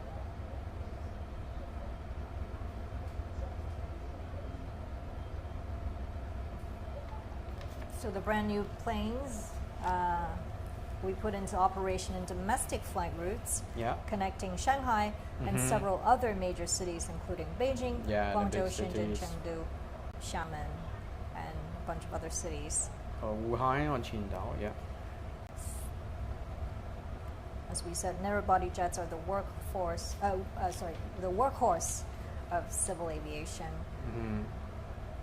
And also with several rounds of tested flights, the C919 finally gained its airworthiness certification from the country's aviation regulator just 2 months ago, because now it's November and they gained the certification in September this year. And the planes are flying at a lower altitude, so people can see. Okay. Oh, it's going up again. They do this all the time. Yeah. It's like every time we thought they were going to land, they put their nose up and they go up again. Okay, yeah. It's like, surprise, we're not finished yet.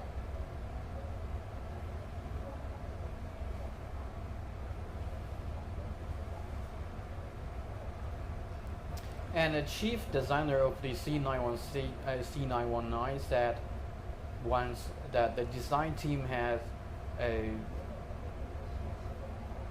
was focusing on improving the aircraft's safety, comfort, and energy efficiency in terms of technological innovations and the design details. For example, the team improved its resistance ability against the bird strikes and the capability of dealing with emergency and even hijacking.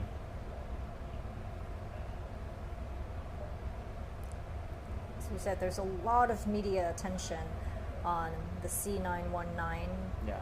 seeing as it's China's first homemade commercial aircraft.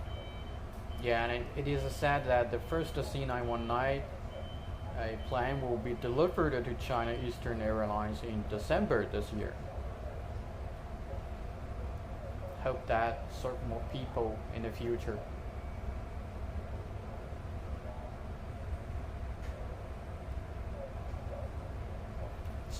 Making a left turn. So just at the end of September, COMAC held a certification ceremony for the C919, which can now be delivered to its first customer, as you mentioned, China Eastern Airlines. Although it now needs a separate production certificate before it could actually ramp up and mass produce. Yeah, then that's it. I think it's going to land at the airport soon because the gears have been lowered. Yes, short 15 minutes demonstration, but a historic moment because this has never been done before.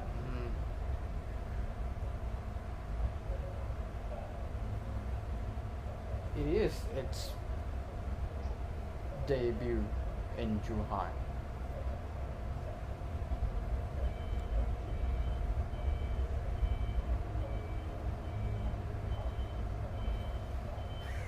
Sorry, it's my fault. It's not landing. This always happens. Every time we thought they were going to land, they do something else.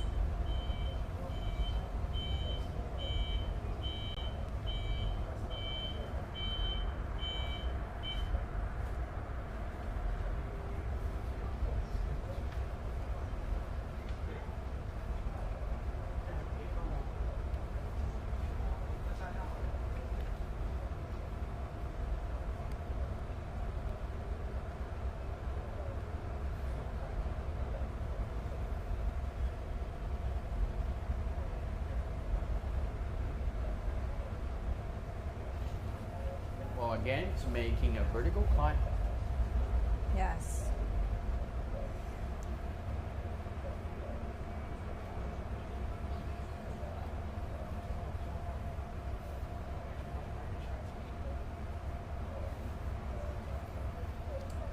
And the success of C919 makes China the fourth jumbo jet producer after the United States, Europe, and Russia. Yes. And it also marks a milestone for the Commercial Aircraft Cooperation of China, also called COMAC, Yes. the Shanghai-based manufacturer of the C919.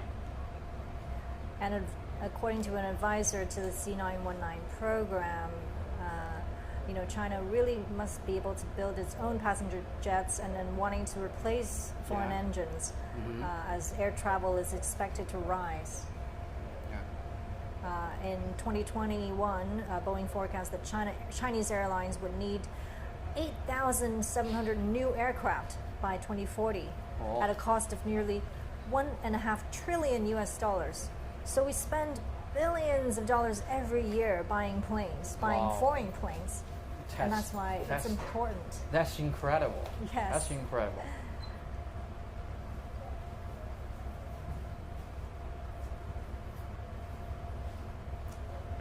turning back.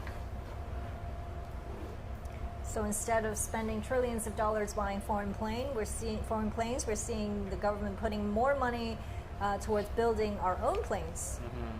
Now, which would also help boost China's industrial capacities, because it takes an entire supply chain, an industrial chain to produce an airplane. Which is another way to boost domestic economy and help our companies innovate. Also time consuming. Although it could take at least 15 to 20 years for China to build its own engine. Right now we have foreign engines on this plane, but we are actually working towards replacing it, because as we said, it's important to have our own homemade, homegrown jets. I think it's going to land at the airport now.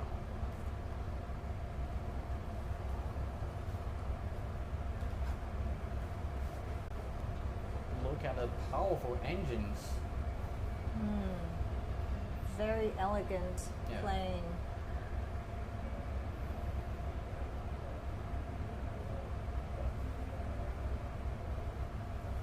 Successfully landed at the airport.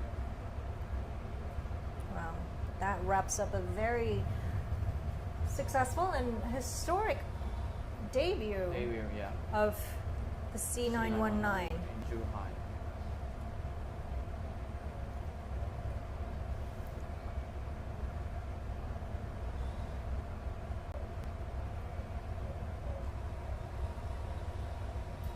And it's also a milestone for the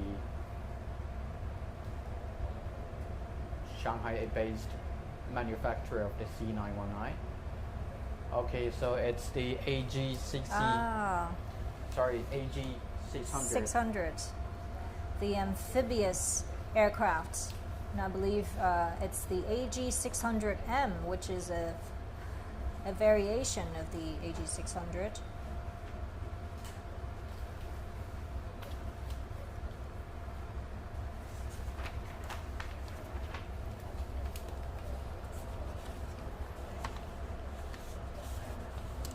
It's moving and it stops on the runway. I believe we're going to see its powerful firefighting capacity. Yeah, it's going to. I think it's going to pour water. Yeah, 12 tons of water. 12 tons of water in just seconds. Demonstrating how it fights the fire. So it's useful for putting out forest fires. Yeah. And because it's amphibious, it also helps with sea rescues. So, up. So flying. Also, this plane is codenamed Hunlong, which means gigantic fish or dragon.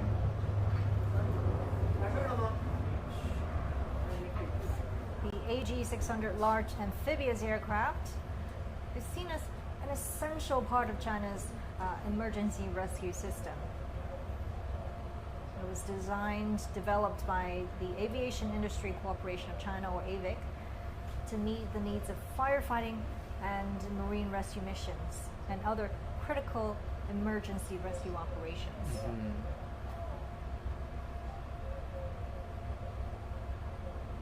The water dropping task is a critical task for its amphibious firefighting aircraft. Yeah.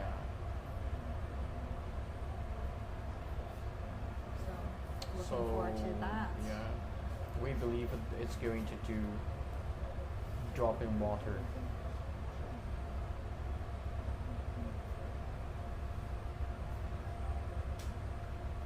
I think that's warming up for it. I guess it needs to fly a little bit further away from the Zhuhai Airshow venue. Yeah, because it's gonna think about get that. water 12 on top. tons of water Yeah. will be dropped from the airplane.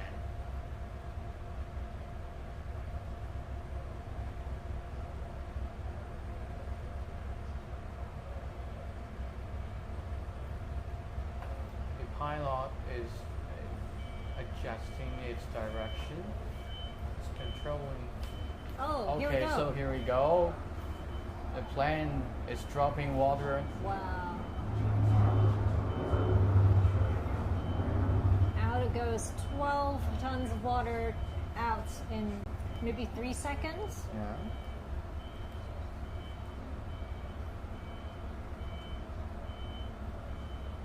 So this variation of AG600, the AG600M firefighting aircraft prototype, actually completed its first flight test in Zhuhai here, where it has an assembly plant.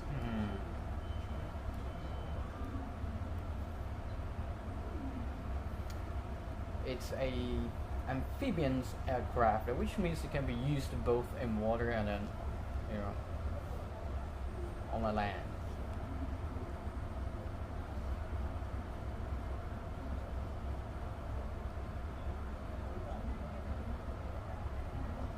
And so last year we saw AG600, and this year it's the AG600M. There's actually 4 prototypes altogether, and the 3rd and 4th prototypes will undergo their first flight tests Mission.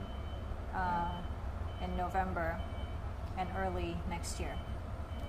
We can see the spectators are really happy with that Yes. because they have a good place to watch the air show.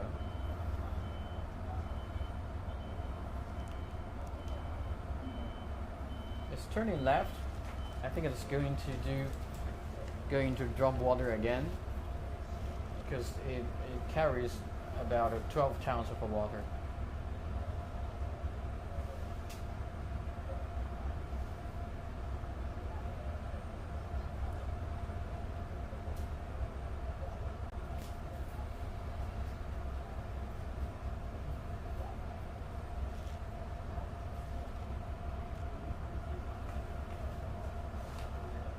Is it landing? No, I don't think so. It's landing. Already. Well, the flying boat is back on land. Yeah.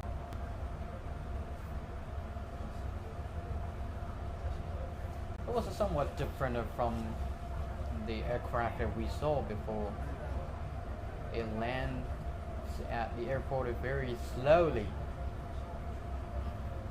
to ensure the safety.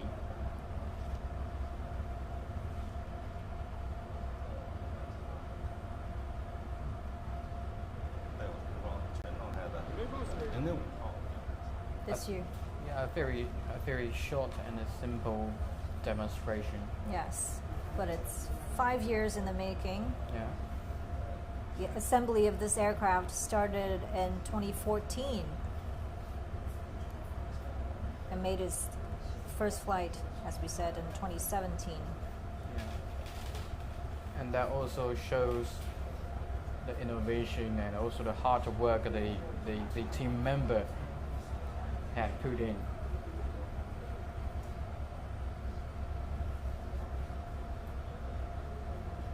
And very much like the Yunyo 20, this is also expected to participate in foreign rescue missions. I think this aircraft can be used well in Sichuan province, southwest China's Sichuan province, because of its special terrain. There are a lot of gnarly and steep mountains in Sichuan province. We had forest fires this year as well in Chongqing. Yeah. Yes, yeah. And this would Chongqing. come in handy. Oh, we Okay, have so it's the a next helicopter. lineup. There's a helicopter.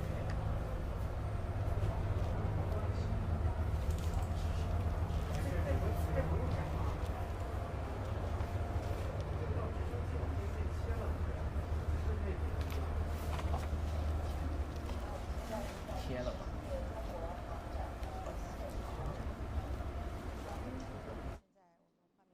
应该看到的是直升机的编队即将进行一些表演。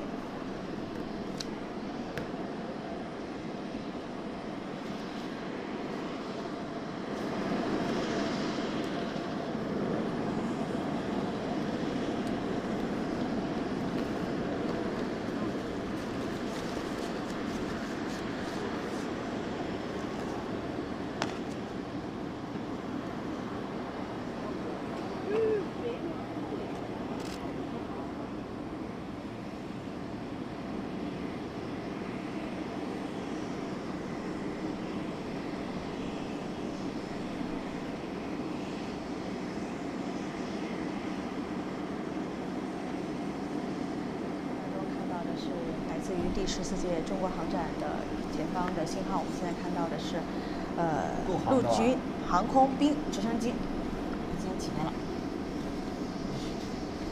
为什么陆军也要配直升机呢？因为现在我们陆军的战略已经发生了变化，叫做机动攻防立体作战了。那机动攻防可以在地面上通过坦克、装甲车、铁路运输，那么在空中呢，你立体你一定要有空中的支援力量，所以我们的陆航就显示了它的这种贴着树梢啊这样一个高度，超低空的飞行来进行突防。还有一个呢，就是从空中来快速的打击地面的这些目标，所以这个陆航的飞机呢，它要体现这样一种能力，就是如虎添翼。我们现在是在中国航展的现场看到的是中国人民解放军陆军某空中突击旅的飞行动作展示。这次的这个直升机的展示，应该也是首次来到中国航展的现场。对，过去呢，我们讲这个直升机要么是就是民用的直升机，这样的话呢，现在我们是军用的直升机，特别是直20这样多用途的直升机，包括直10武装直升机这样的都是我们现在陆航已经配备的直升机。那么给我们的陆军的作战，就是立体的攻防、机动的作战增加了非常重要的这种力量，既体现了立体，也体现了快速，更体现了这种信息化的体系的对抗。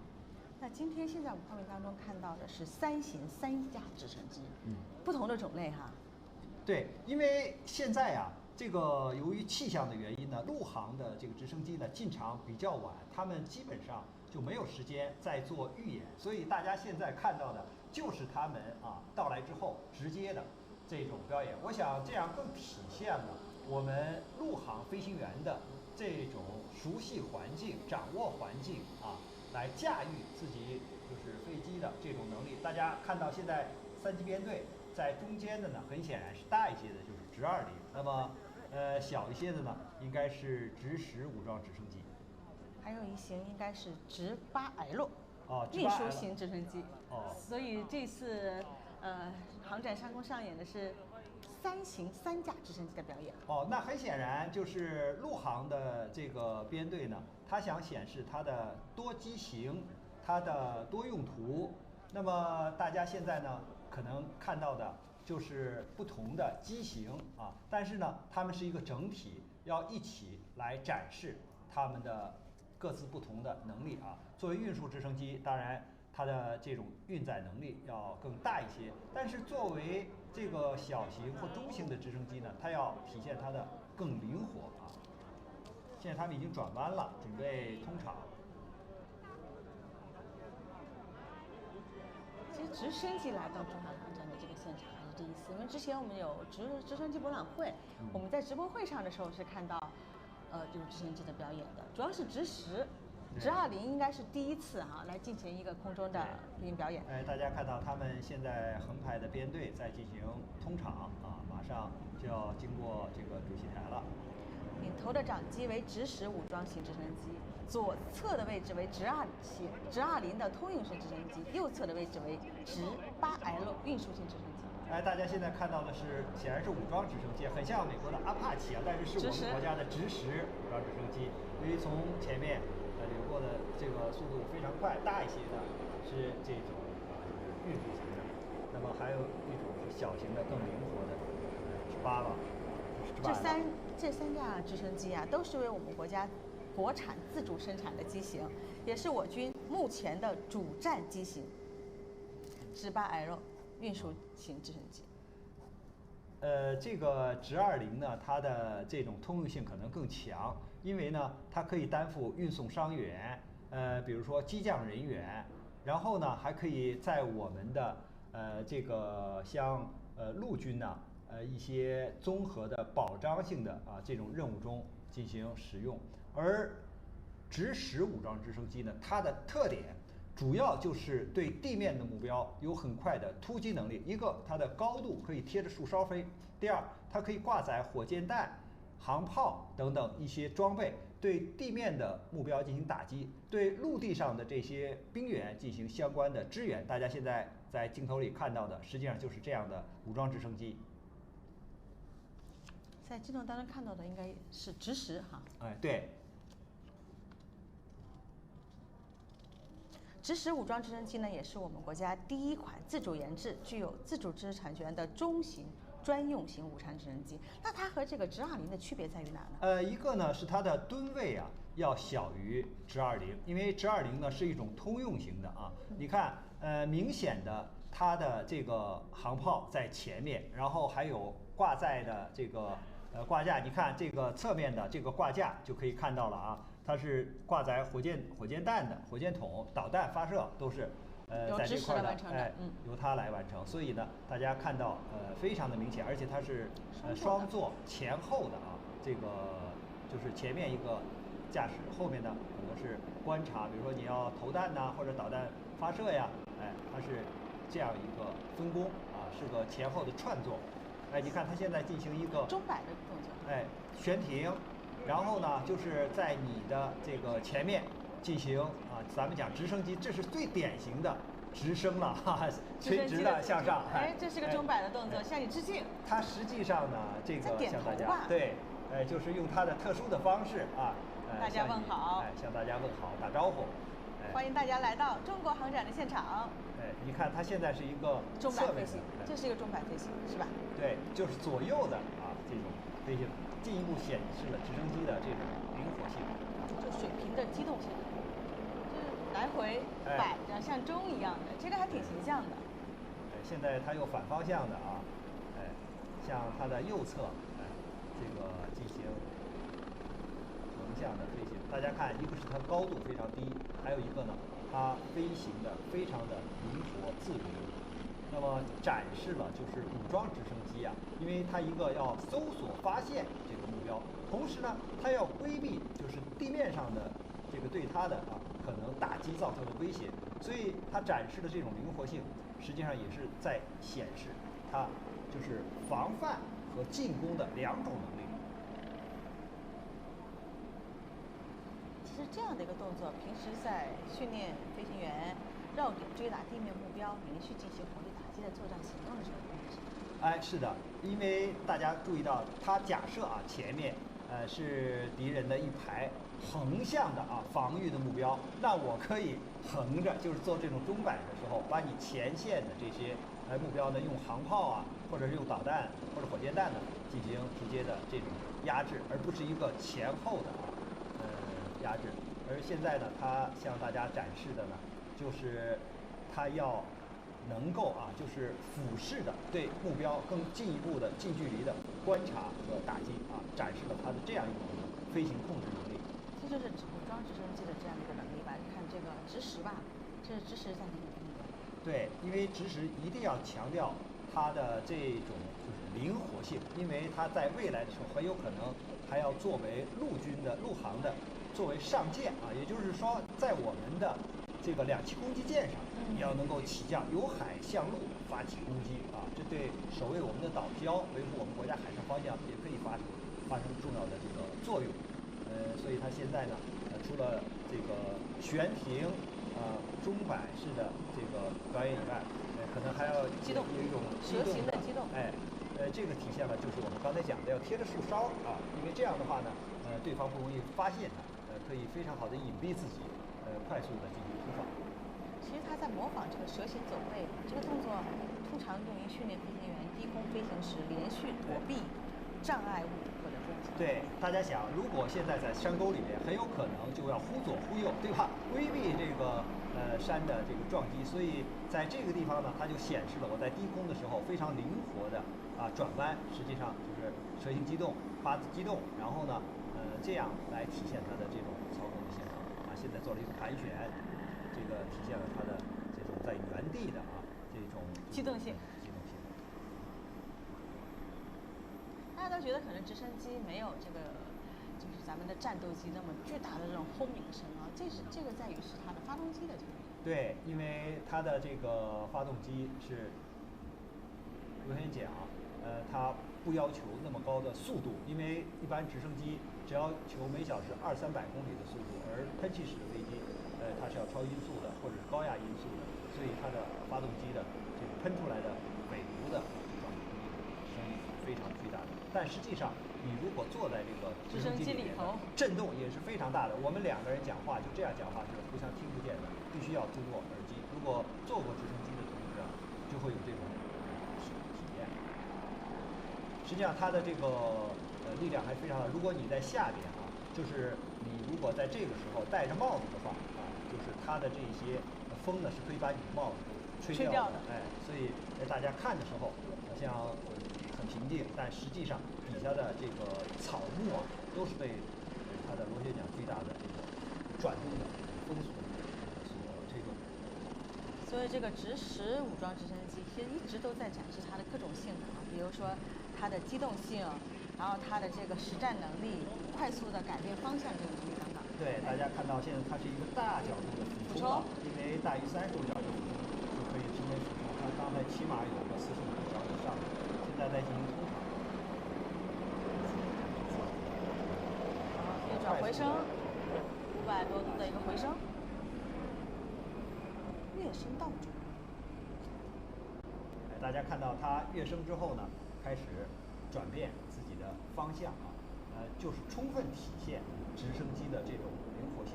那么它现在开始打出了一些干扰弹，实际上呢，这是一种防御的手段啊，就是当发现对方的导弹在对自己进行攻击的时候，那么发射这种红外比较强的信号，让那些导弹去追这些干扰弹。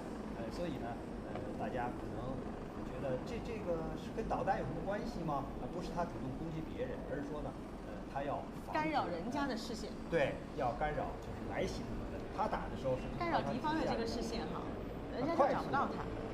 下降，然后这个做一个，那么实际上它的这些武器，你说是火箭弹和导弹，它前面的非常明显的航炮，当然前面还有它的这个机载的雷达。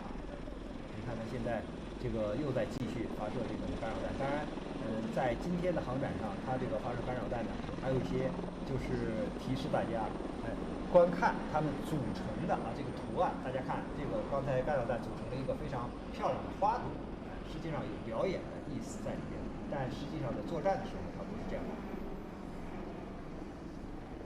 现在直十武装直升机在继续发射干扰弹，但是呢，它是在一个比较固定的位置做了个大角度的转弯啊，掉头，然后呢继续发射这个干扰弹。这个时候呢，就是像飞机的尾部然后来保护自己。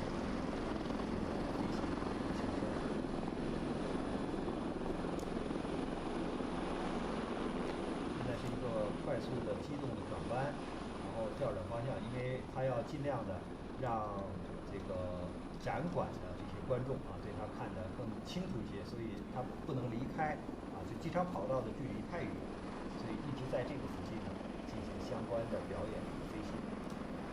这个直十武装直升机可以担负攻击地面的装甲目标，刚才我们看到可以打出这个干扰弹，提供战场的火力支援，夺取超低空制空权等。现在是在吊起装一个装甲车。装甲车，对。这样的话呢，就是显示了啊，我们这个直升机它的一种快速的投送的能力。因为我们知道这个车辆啊，它尽管速度很快，但是要翻山越岭怎么办呢？那如果用直升机就可以快速的把这样的运过去，车辆啊，或者是火炮啊，或者是其他的装备就吊起来，然后呢直接就是运输。所以它在显示啊，这样一个悬停，我能够拉多重的一个东西，多大体积的一个东西，然后快速的呢吊装起来，然后就是比如说这个跨过河流，因为桥梁被炸了嘛，那我可以把我的火炮啊，把我的兵员呢，把我的装备啊运送过去。那现在呢，它就体现了这种吊装的能力啊。现在我们看到进行吊装的是直8L 运输直升机，吊挂的是一个全地形的突击车。这个直8L 运输机呢，也是我国自主研制的大型高原运输直升机。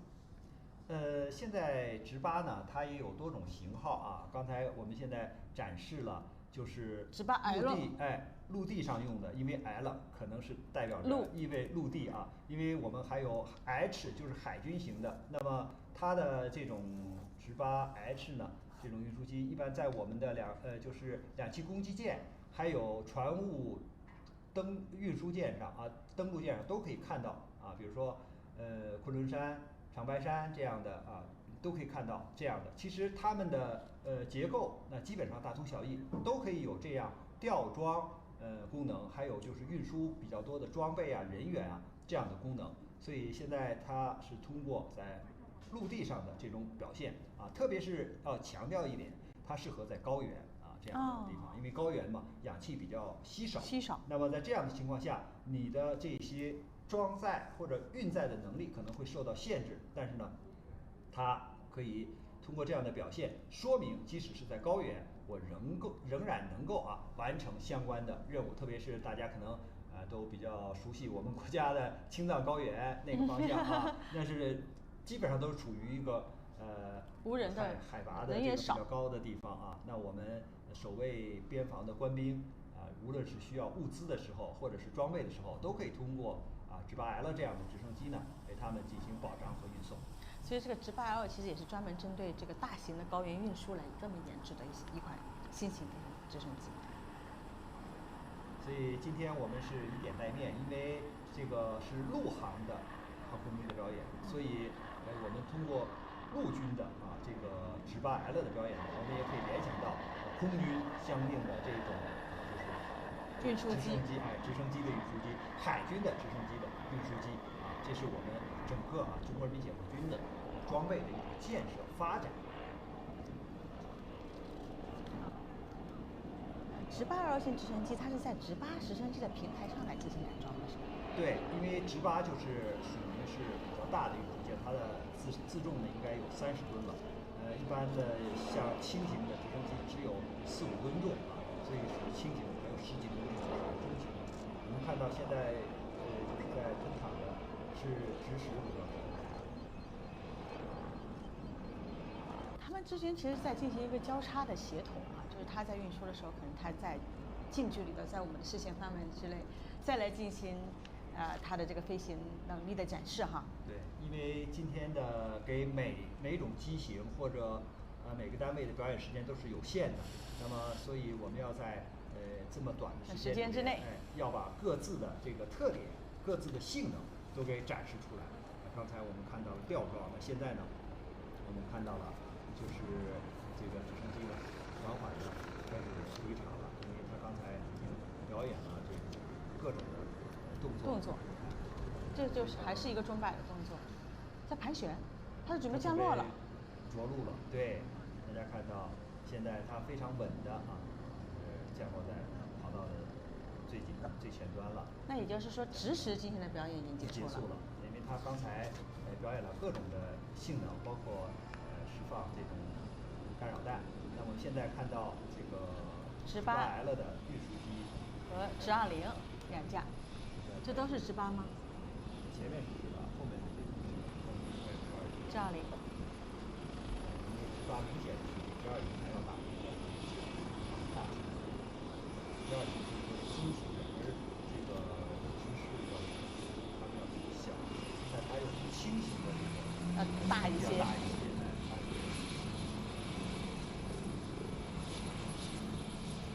所以我们可以理解为这个即使就是用我们的直20也可以运送大量的这个人员和装备，因为它属于通用型的。特别是现在直升机呢还担负着通讯的中转或者是目标的搜寻、目标的中继的任务，就是当导弹打到一定程度的时候，它可以作为导弹给导弹指引继续前进或者哪个方向的这个目标，所以它是一种多用途的这种直升机。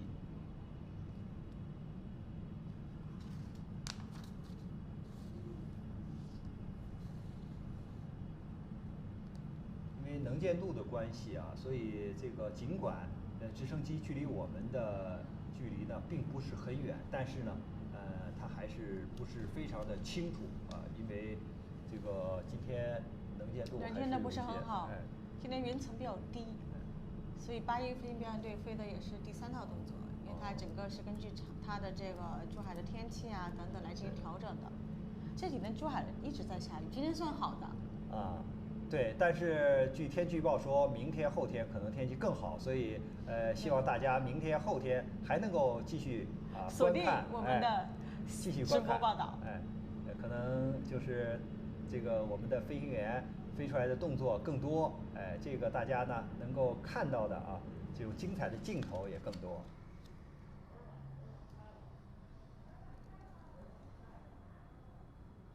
因为这种就是演示呢，非常的具有代表意义就突击车呀或者火炮这个是军用的这个装备，特别是陆战的这种装备。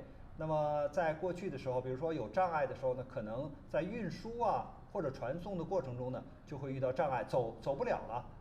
那你既然立体攻防或者是这个机动的这种作战，你就达不到这个作战的效果，而通过直升机，特别是这个我们直8L 这样的运输机吊挂，那可以快速的，就是进行相关的这些演示。而现在这个支持我看又起来了他又在这儿，支持又起来了，又开始在继续对他们3型飞机估计还要再协同。你看这个，这是支持前面的陆航 LH， 2163号，8262。982163，这是一个什么？这就是它的编号嘛，就是陆航陆军航空兵的对，前面是它的这个航炮，或者是这个前面是机载的雷达。你看这边都挂架这都是这个火箭弹的挂架都在这儿。那它已经停车了，停车了看样子它已经完成任务了离好近啊，其实离我们的这个跑道，离我们这个对距离非常近，大家可以看得非常清楚，前后串座。现在发动机在逐步的停下来。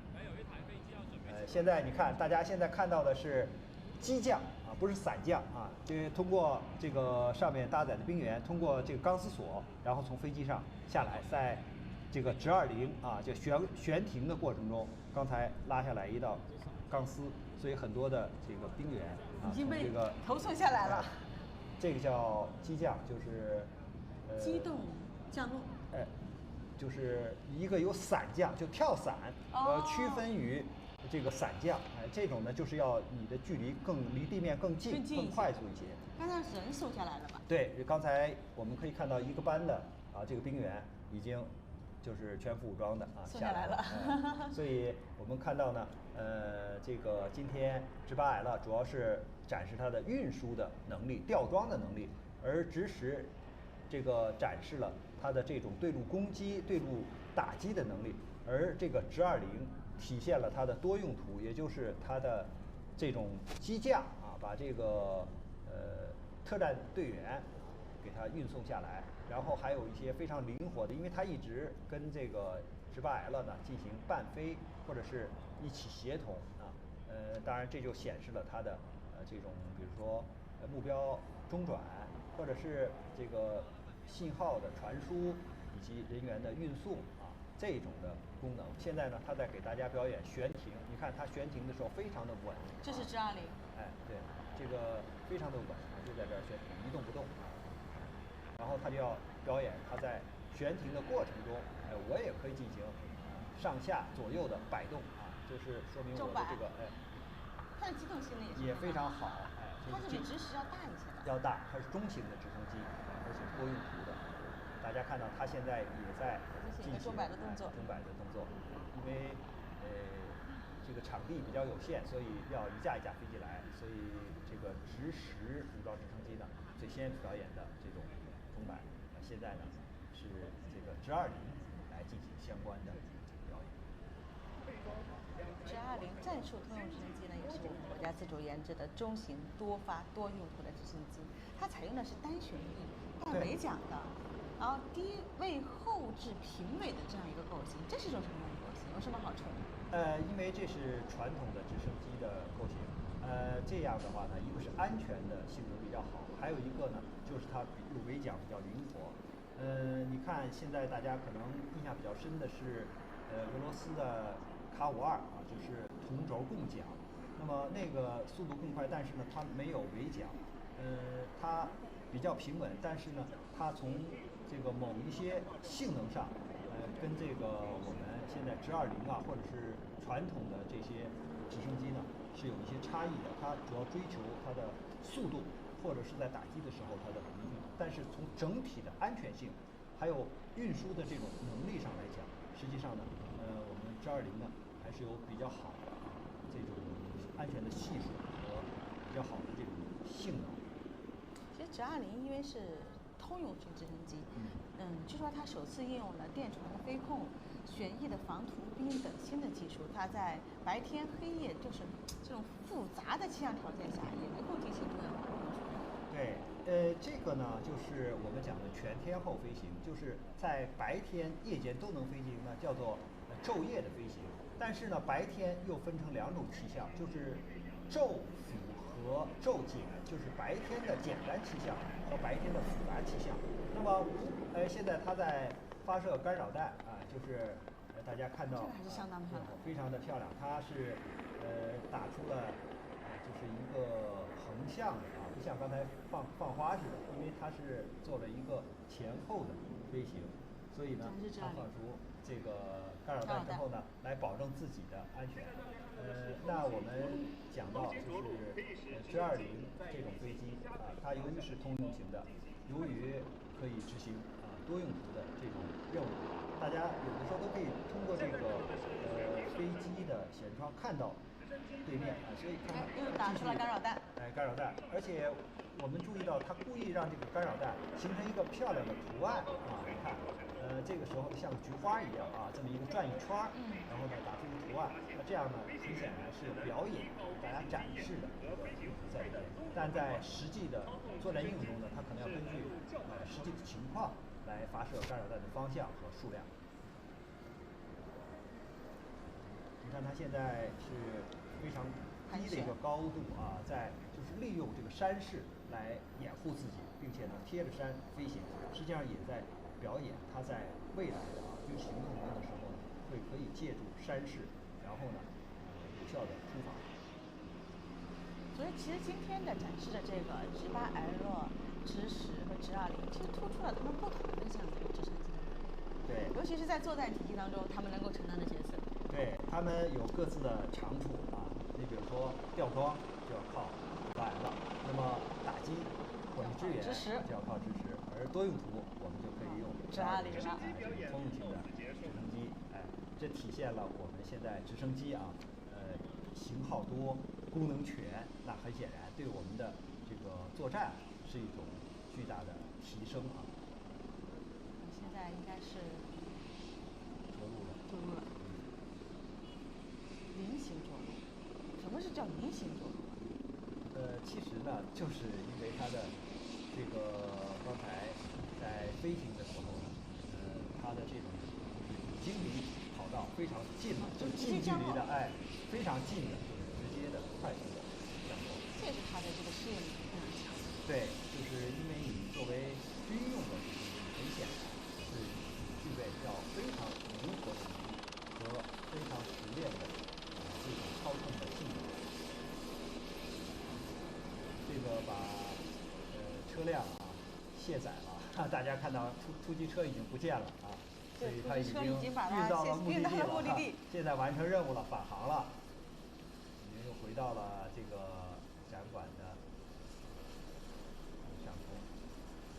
应该今天的这个表演基本应该是结束了。陆航的这个3架直升机的表演结束了，他们展示了各自的性能特点，展示了我们飞行员的这种很好的驾驭的能力。其实也是直升机首次亮相中国航展的现场了。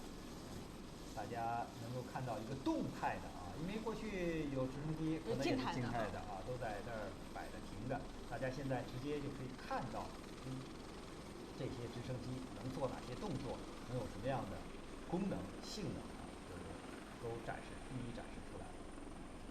所以在这个中国航展的现场，我们不仅是可以看到最先进的这样的一个武器装备，其实这一次有很多的大国重器也是亮相。他们说首发首射有很多的新产品，也体现了我们新技术的发展。的确，刚才我们通过这个讲解，也既看到了就是我们军用战机的这些性能能力，而且呢我们也展示了民用的这些飞机的特点，比如说刚才 C919的这种飞行客机，还有就是像特种的飞机，比如说这个 AG600这样的可以灭火的飞机。现在我们大家看到了陆军航空兵的直升机这个作为中国人民解放军的这个建设发展来说呢，也是一个巨大的跨越。因为过去解放军嘛都是靠2条腿走路也没听说过，就是说还有直升机如虎添翼的来进行空中的支援。而现在我们已经有了自己国产的这样的多型号的直升机来加入陆军的部队所以大家以后觉得这个飞行员怎么是陆军呢，就觉得不足为奇了。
飞行表演啊，已经起飞了。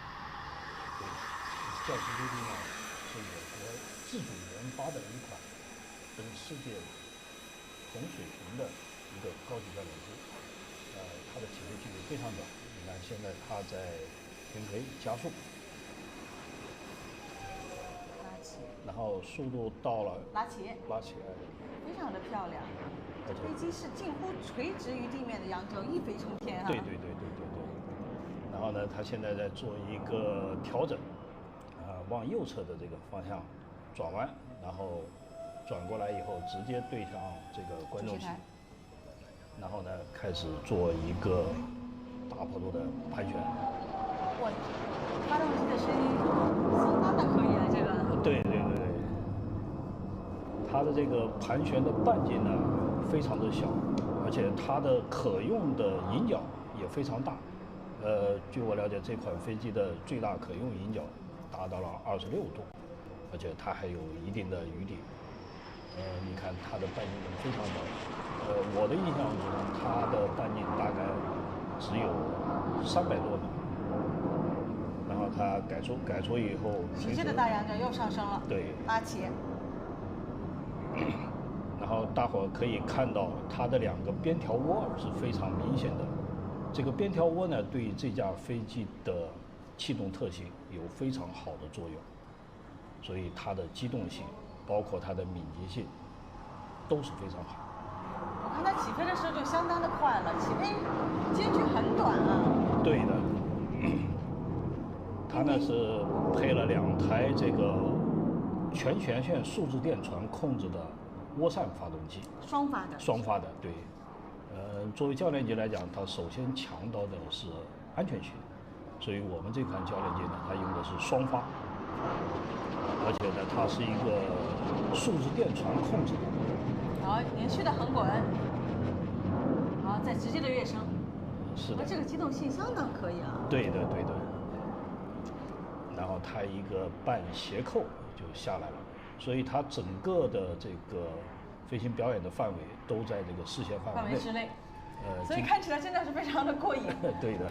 那直接就在我们的上空。对。快速的通场。是。一个大仰角，横滚，连续的横滚。对。又上升。对。这就是一个倒扣吧？这是一个变向，就是在滚转的过程中，把飞机的方向快速的进行一个变向。这在作战过程中，它有非常实用的一个动作。机动性相当的可以。对。又是个大仰角的提升，横滚，做连续滚转，然后一气呵成，再次变向，然后反方向调整飞机的位置和。杨洋老师曾经就是这个教师，之前叫 L15啊。对的。您就是首飞员，首席试飞员，就首飞的就是您试飞的。对的。那现在再看到这型飞机，很亲切吧？那肯定的，这必须要亲切。那这个动作您现在是一个侧飞，然后也叫这个刀锋动作。它实际上就是飞机以接近于90度的这个坡度，然后在空中稳定一个时间，好了，侧飞结束以后，然后进行一个调整。这个侧飞的动作其实就像一把尖刀一样，大坡度的在空中划过去了一样。对的。就通过这样的一个转向动作，也是在调整飞机的轨迹的吧？是的，同时呢，也反映出这个飞机的优良的这个气动外形、气动特性。好了，拉起来。你记得横滚是他经常做的这样一个动作。做一个4点的滚转，它就是每90度，然后再转一次，转一次。这样的话呢，也同时能够反映出我飞行员的操纵水平和飞机的操纵性以及它的安定性。这些动作您在试飞的时候都飞过吧？都飞过。是不是对飞行员的这个考验非常的大？对的。除了对飞行员的考验，同时也是对飞机的考验。想做这个动作，现在开始放干扰弹。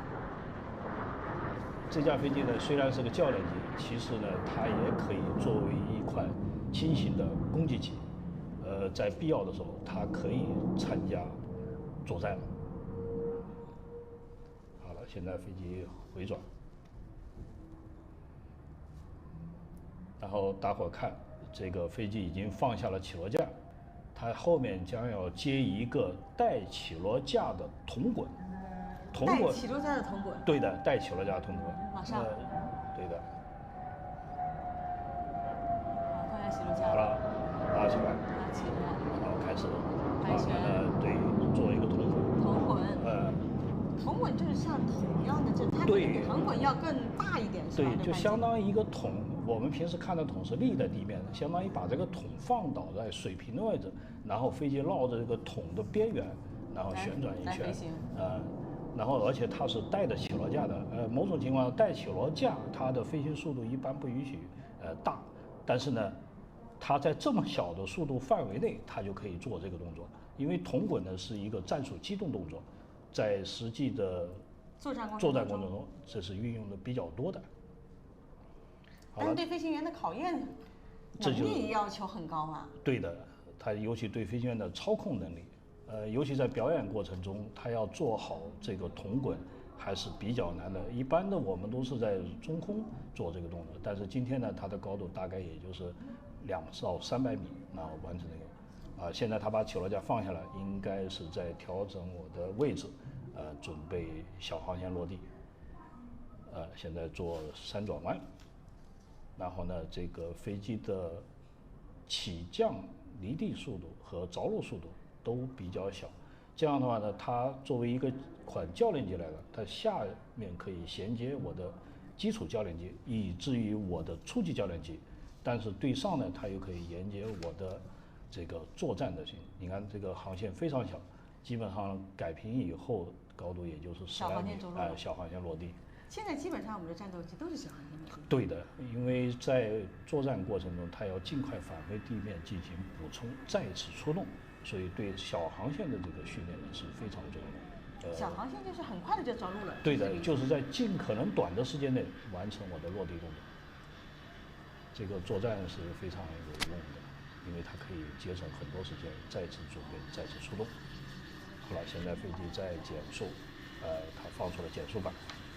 这个飞机呢是没有减速伞的，正因为它优良的起降性能，所以它不需要减速伞。减速伞如果有的话，当然对飞机着陆的滑跑着陆距离是有好处的，但是呢，有的话它又会增加我的维护。我没有减速伞，在维护上我可以更加的简化。好了，现在飞机收起减速板，然后准备滑回停机坪。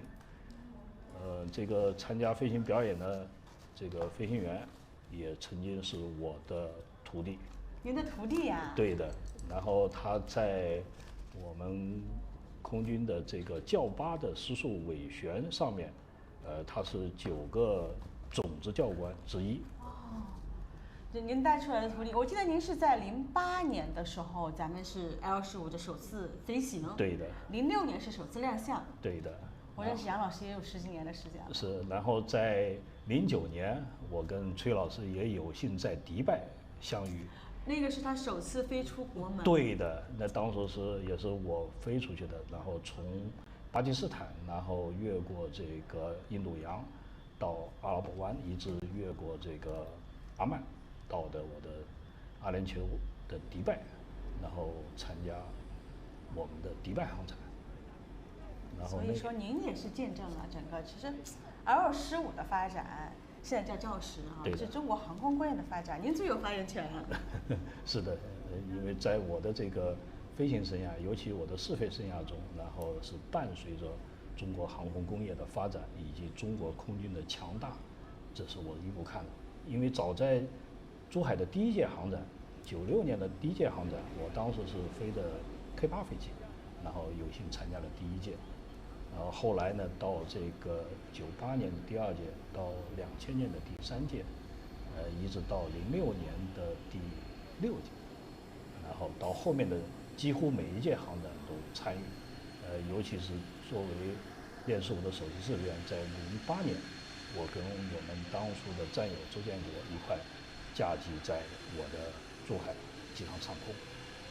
现在回忆起这一块，其实我们还是感觉很自豪，很激动。对对对对。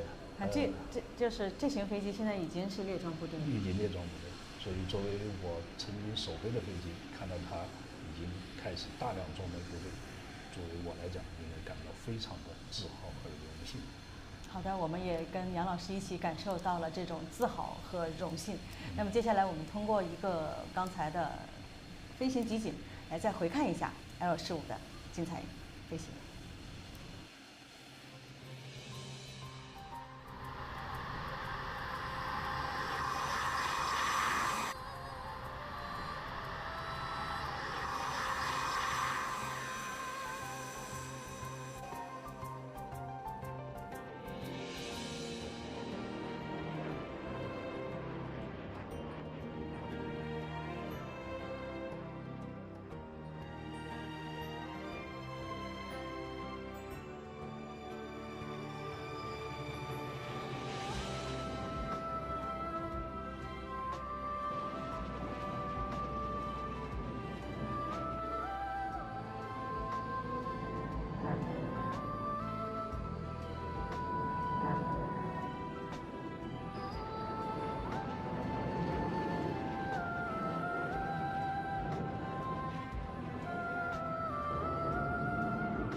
Hello, welcome back to CGTN live stream, and welcome to Airshow China 2022.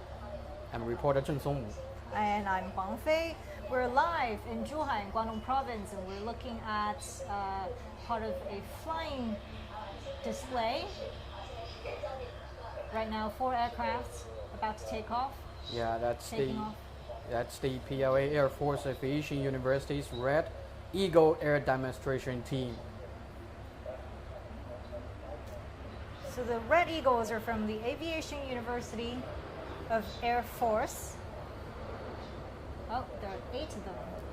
Yeah. The university is where a lot of our current astronauts come from. Yeah, such as Yang Liwei, Wang Yaping, Zhai Zhigang, Jing Haipeng, and Nie Haisheng. As well as Chen Dong and Liu Yang, who are currently in orbit. Yeah. You know, the Aviation University of Air Force is located in Changchun, Jilin Province, in northeastern China, and it was established in 2004. And this team, the Red Eagle Air Demonstration Team, was established in 2011, just back 11 years ago. Very young team. Yeah, definitely.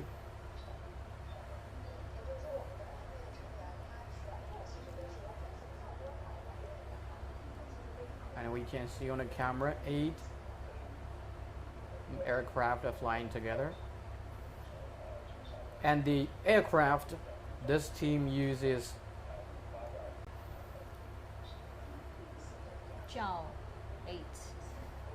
This is K8 aircraft. K8 aircraft. And K stands for Karakoram Mountains, which Yes. are at the junction between China and Pakistan. Because in 1986, China once cooperated with Pakistan to develop the original model of K8.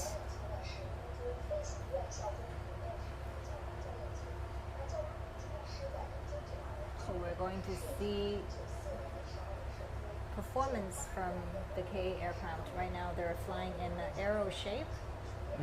And Wow. releasing Colorful smokes. thick plumes of colorful smokes to pay a tribute to spectators on the ground.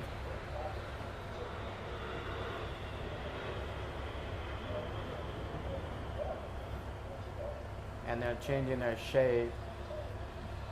Wow. Changing shapes very quickly. Yeah.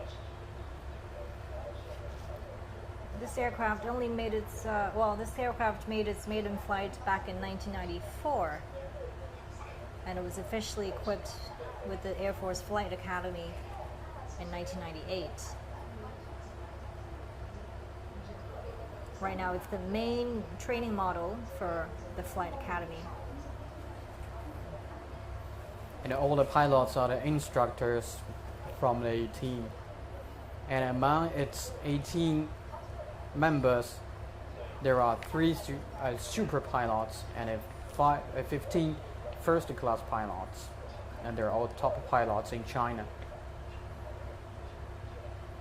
And also on October 1st, 2019, the instructors from a team celebrated the 17th anniversary of the founding of the People's Republic of China on the National Day Parade, flying 7 K8 aircraft over Tiananmen Square with colorful smoke.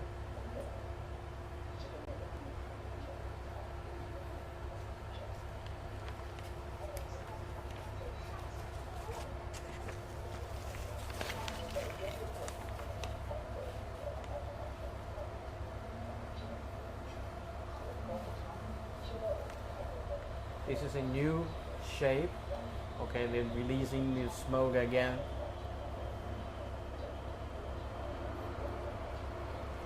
But only 3 of them are releasing the smoke.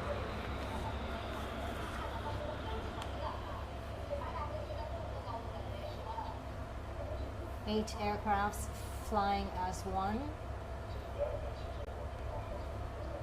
This is again an independently developed, well, it's an advanced training aircraft independently developed by China.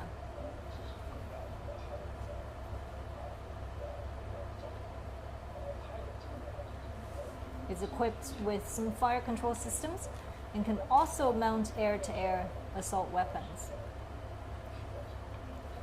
They look like bees on the camera Yes, in the sky. bees that can mount very powerful attacks Yeah. in combat. And so for students learning to fly fighter jets, learning to use this aircraft and mount air-to-air missile attacks, and mastering how to use aerial cannons to attack enemies is one of the most basic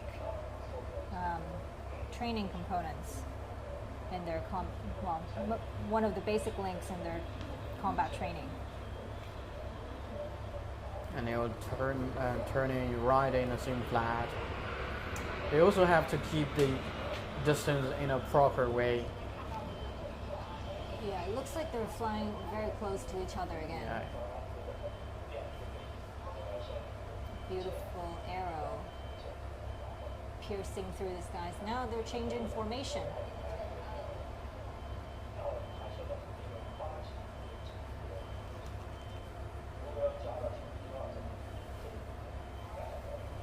That's a diamond. Wow.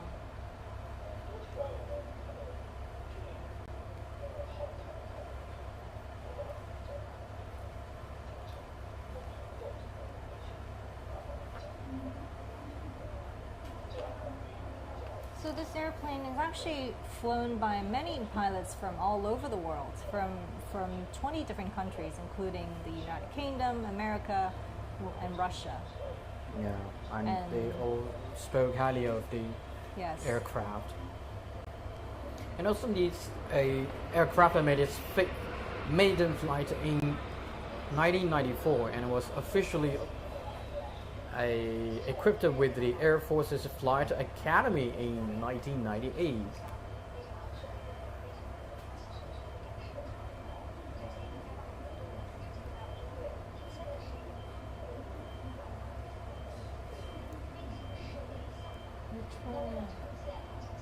Wow, this is really demonstrating excellent situational awareness.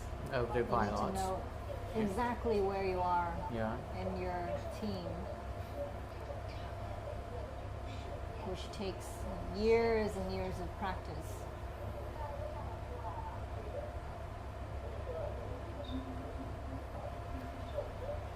But, flight demonstration teams like these are a window into a country's air capacity, air combat capacity. And the aircraft itself has been exported to other countries as well, countries like Pakistan, Myanmar, and Zambia, or Namibia. And the aircraft is equipped with some fire control systems, and it can also mount air-to-air assault weapons.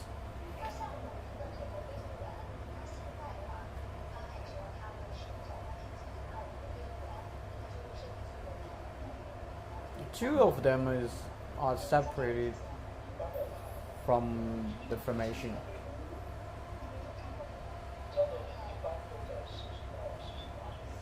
So I'm sure these formations and the way they change them have real, combat meanings. We're expecting they have a special movement for us. What are these two going to do? It seems that they're flying in a very close way. They're making a right turn. And now it's a flat pass. It's a very basic formation in real combat, and they separate flying to different directions.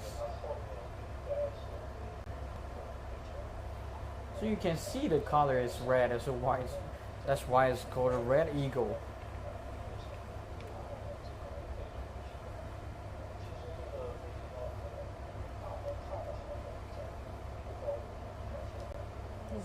This is also a twin seat aircraft, I believe.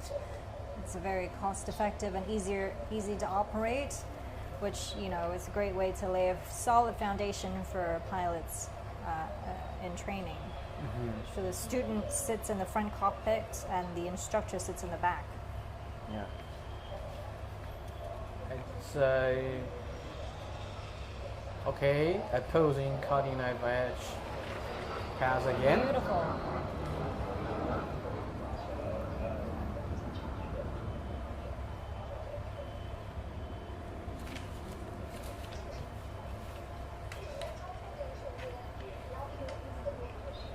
You have to be very confident and highly trained in order to pull off that move. Yeah. You really have to trust your partner. And the rest aircraft is doing a flat pass, releasing smokes and rolling at the same time.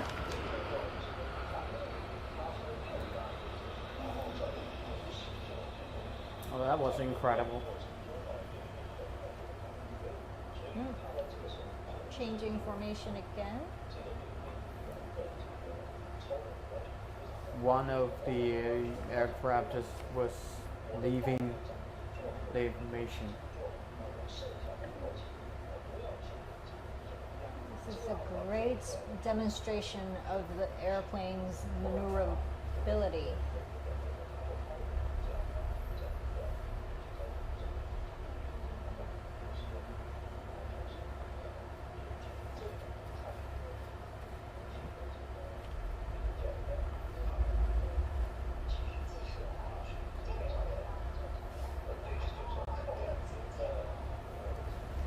Okay, one Wow. is doing a flat pass, the other is just keep rolling down and up around this It's like air flight.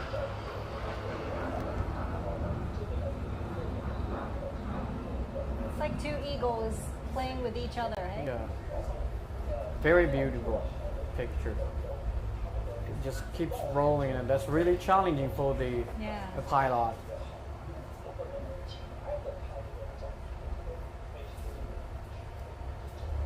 Now we're seeing in the static display the Y20. Yeah. With the new 4 turbine fan engines. This is another photo opportunity. Okay, okay, that's great. They broke to different directions.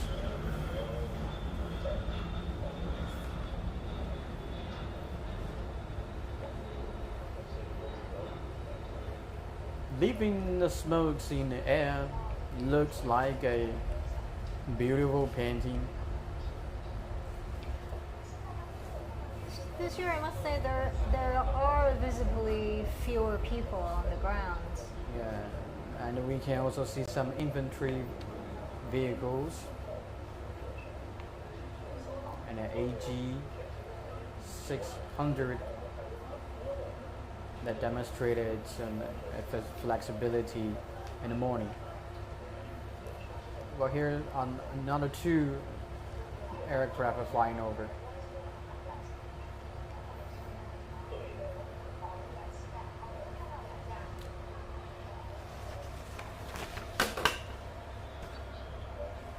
Okay, they're gonna repeat the movement. One is rolling up and down. Very smooth.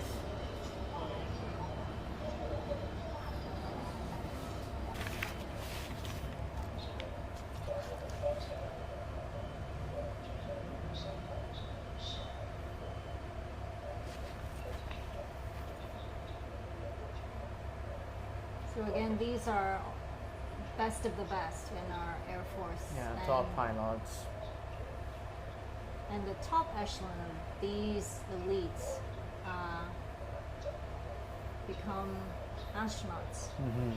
And also speaking of the training of pilots in China, this training of pilots of the Chinese Air Force is divided into the initial education, the advanced education, and also the army training education. And only in the advanced stage they get to actually use this K-8 aircraft. Yeah.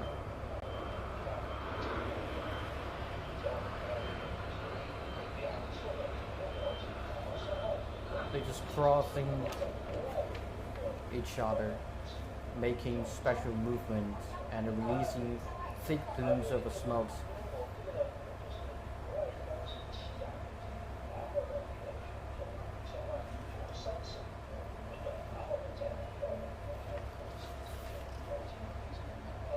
And also speaking of pilot training and pilot recruitment, there are, discussions about height requirements of these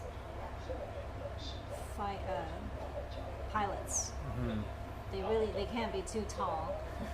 Yeah, it can be too tall. I think the range is from 160 to 185. Yeah. That's the height. That's a range for Pilots. pilot's height. I think they're going to do a opposing knife edge pass again because it's so fast. Okay, no, it's rolling. Wow. And it pose for a second.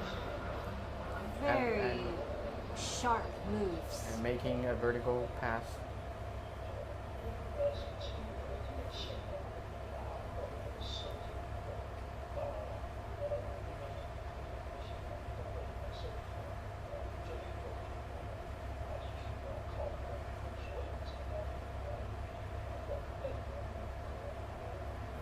So in the higher education training stage, the K-8 aircraft is used.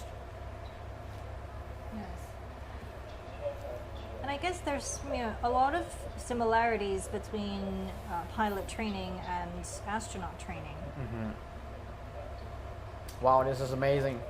Wow, beautiful. Yeah, this is even, much more difficult than the first movement. Wow. Now it's one aircraft is rolling around the two aircraft and they just broke to different directions. And they have to keep the same pace, and that's, I think, the most difficult thing to do. Because they have to communicate with each other all the time. And they have to control the flight while communicating.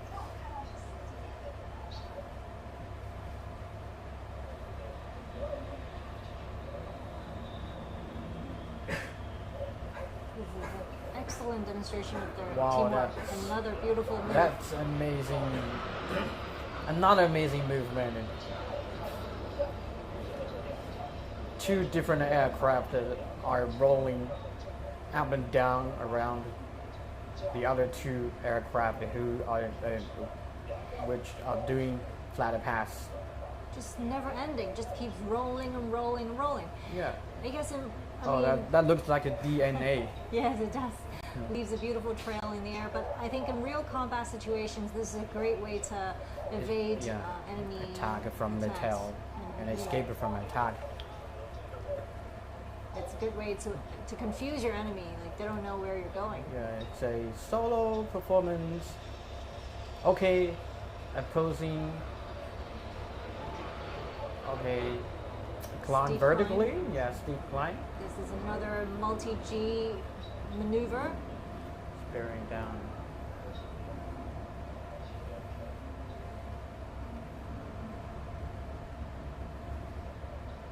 And in the afternoon, it's a little bit harder to catch the aircraft on the camera because K-Byte is smaller than J1020, F-16, etc. Yeah, we're looking at the AG600M, which just performed earlier this morning. There are still, quite a number of people. Yeah, in the center of the screen we can see a J-20. 3 aircraft are flying together with the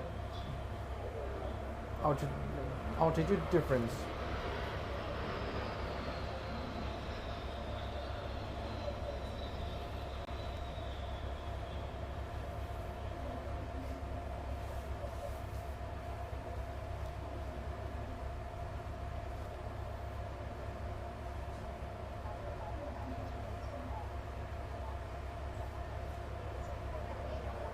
Wow.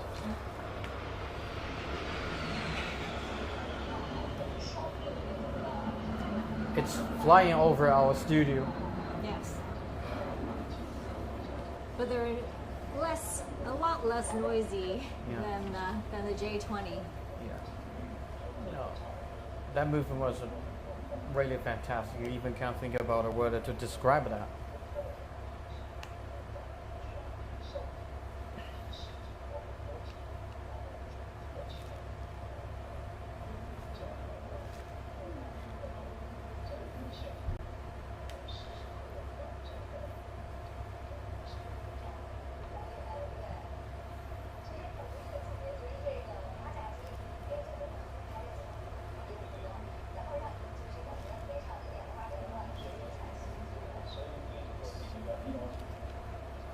This is a 2 aircraft choreography. Let's see what they do.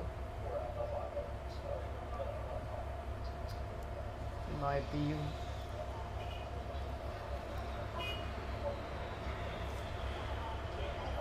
Ooh, that's. Wow, it's a 4 aircraft.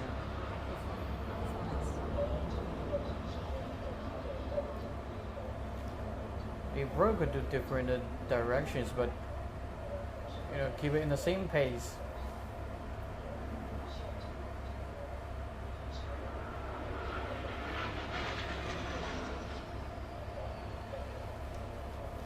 So again, we're looking at the static display of the Zhuhai Air Show, also known as Airshow China.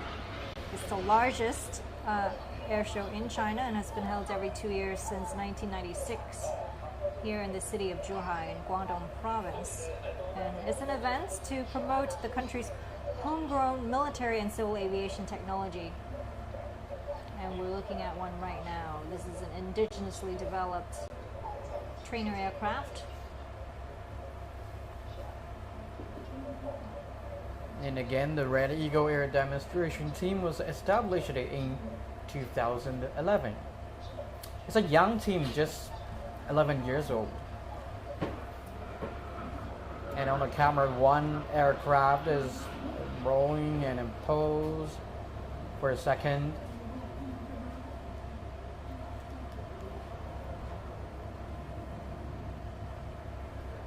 Yeah, it's a challenge for the camera to capture the movements. It's spinning down and climb vertically again. I think the weather today, as you said, is makes it quite difficult to see the aircraft. Spinning down is also important in real combat because it also helps pilots and aircraft to escape from an attack from a tail from the enemy. It's rolling again, twice. Okay, it keeps rolling. And then going up again.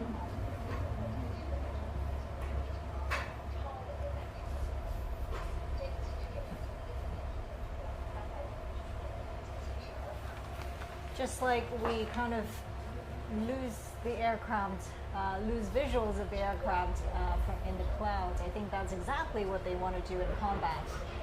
They want to confuse their enemy. Yeah. I feel the weather is getting better. because it's getting brighter in the sky.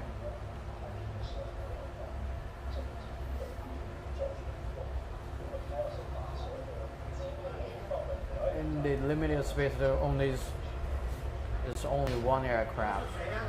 The rest must be preparing for the special movement.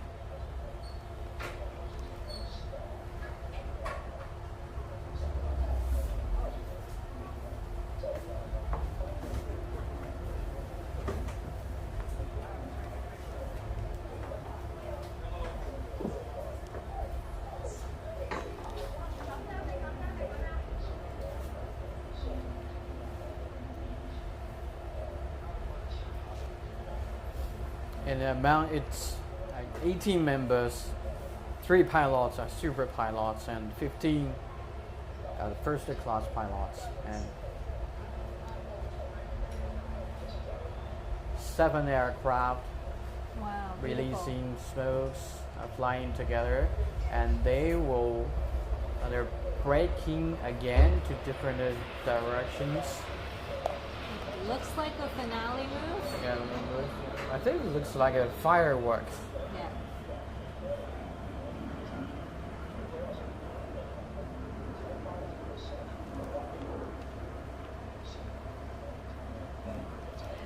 We mentioned that the K-8 has been exported to countries such as Pakistan, Myanmar, Zambia, and Namibia. Yeah. So it means that not only we can produce and manufacture aircrafts, we've also been able to get to a certain quality level, an international quality level that has been recognized by other air forces. Yeah, and also K-8 is cost effective and easy for the pilots to operate, especially for the students to operate, like a junior pilots.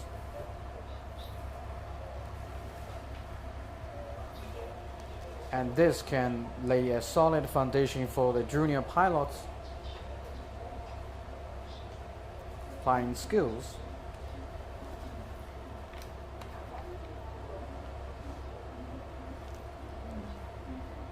The flying displays have always been a highlight of every air show.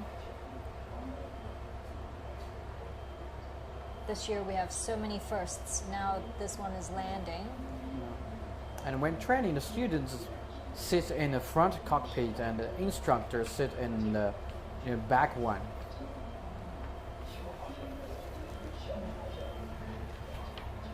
All of these aircrafts land very, very quickly and on a very short runway, which is again a crucial skill to have in combat situations.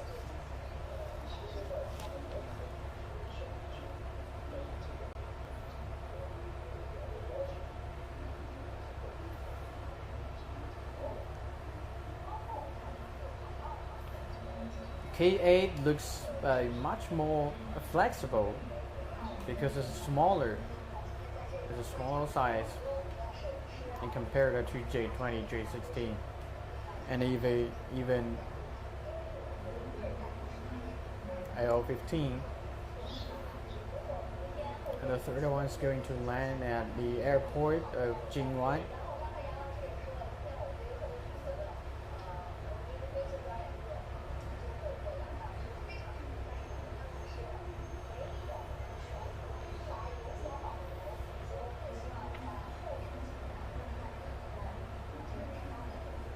And they haven't, demonstrated all their movement today. I wonder if it has something to do with the weather conditions. They want to keep it secret for the spectators.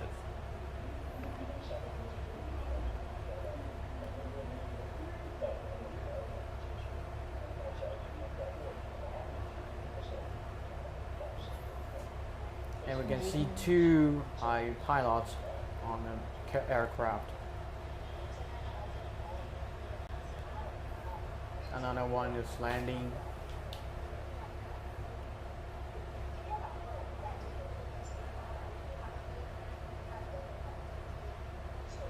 we could see the pilots with their helmets on. Very colors are in line with the aircraft. I read that there's a saying in the pilot community: you lose 20 points of IQ once you put on the helmet. Once you get up in the air, you lose some IQ points because it's just. That sounds hell for me. It sounds very dangerous, but it's one thing flying in a simulator and making decisions on the ground, but it's really, it gets really challenging when you go up in the air and you're pulling multiple G's and you're fighting to squeeze the blood from your extremities back into your brain and trying not to pass out, but at the same time, working with other with your teammates and trying to survive in a battle and trying to win the battle. Okay, that's the replay. Enjoy the highlights. And again, stay tuned on CGTN, and more air show will be coming to you.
越来越好，越来越好明天会更好。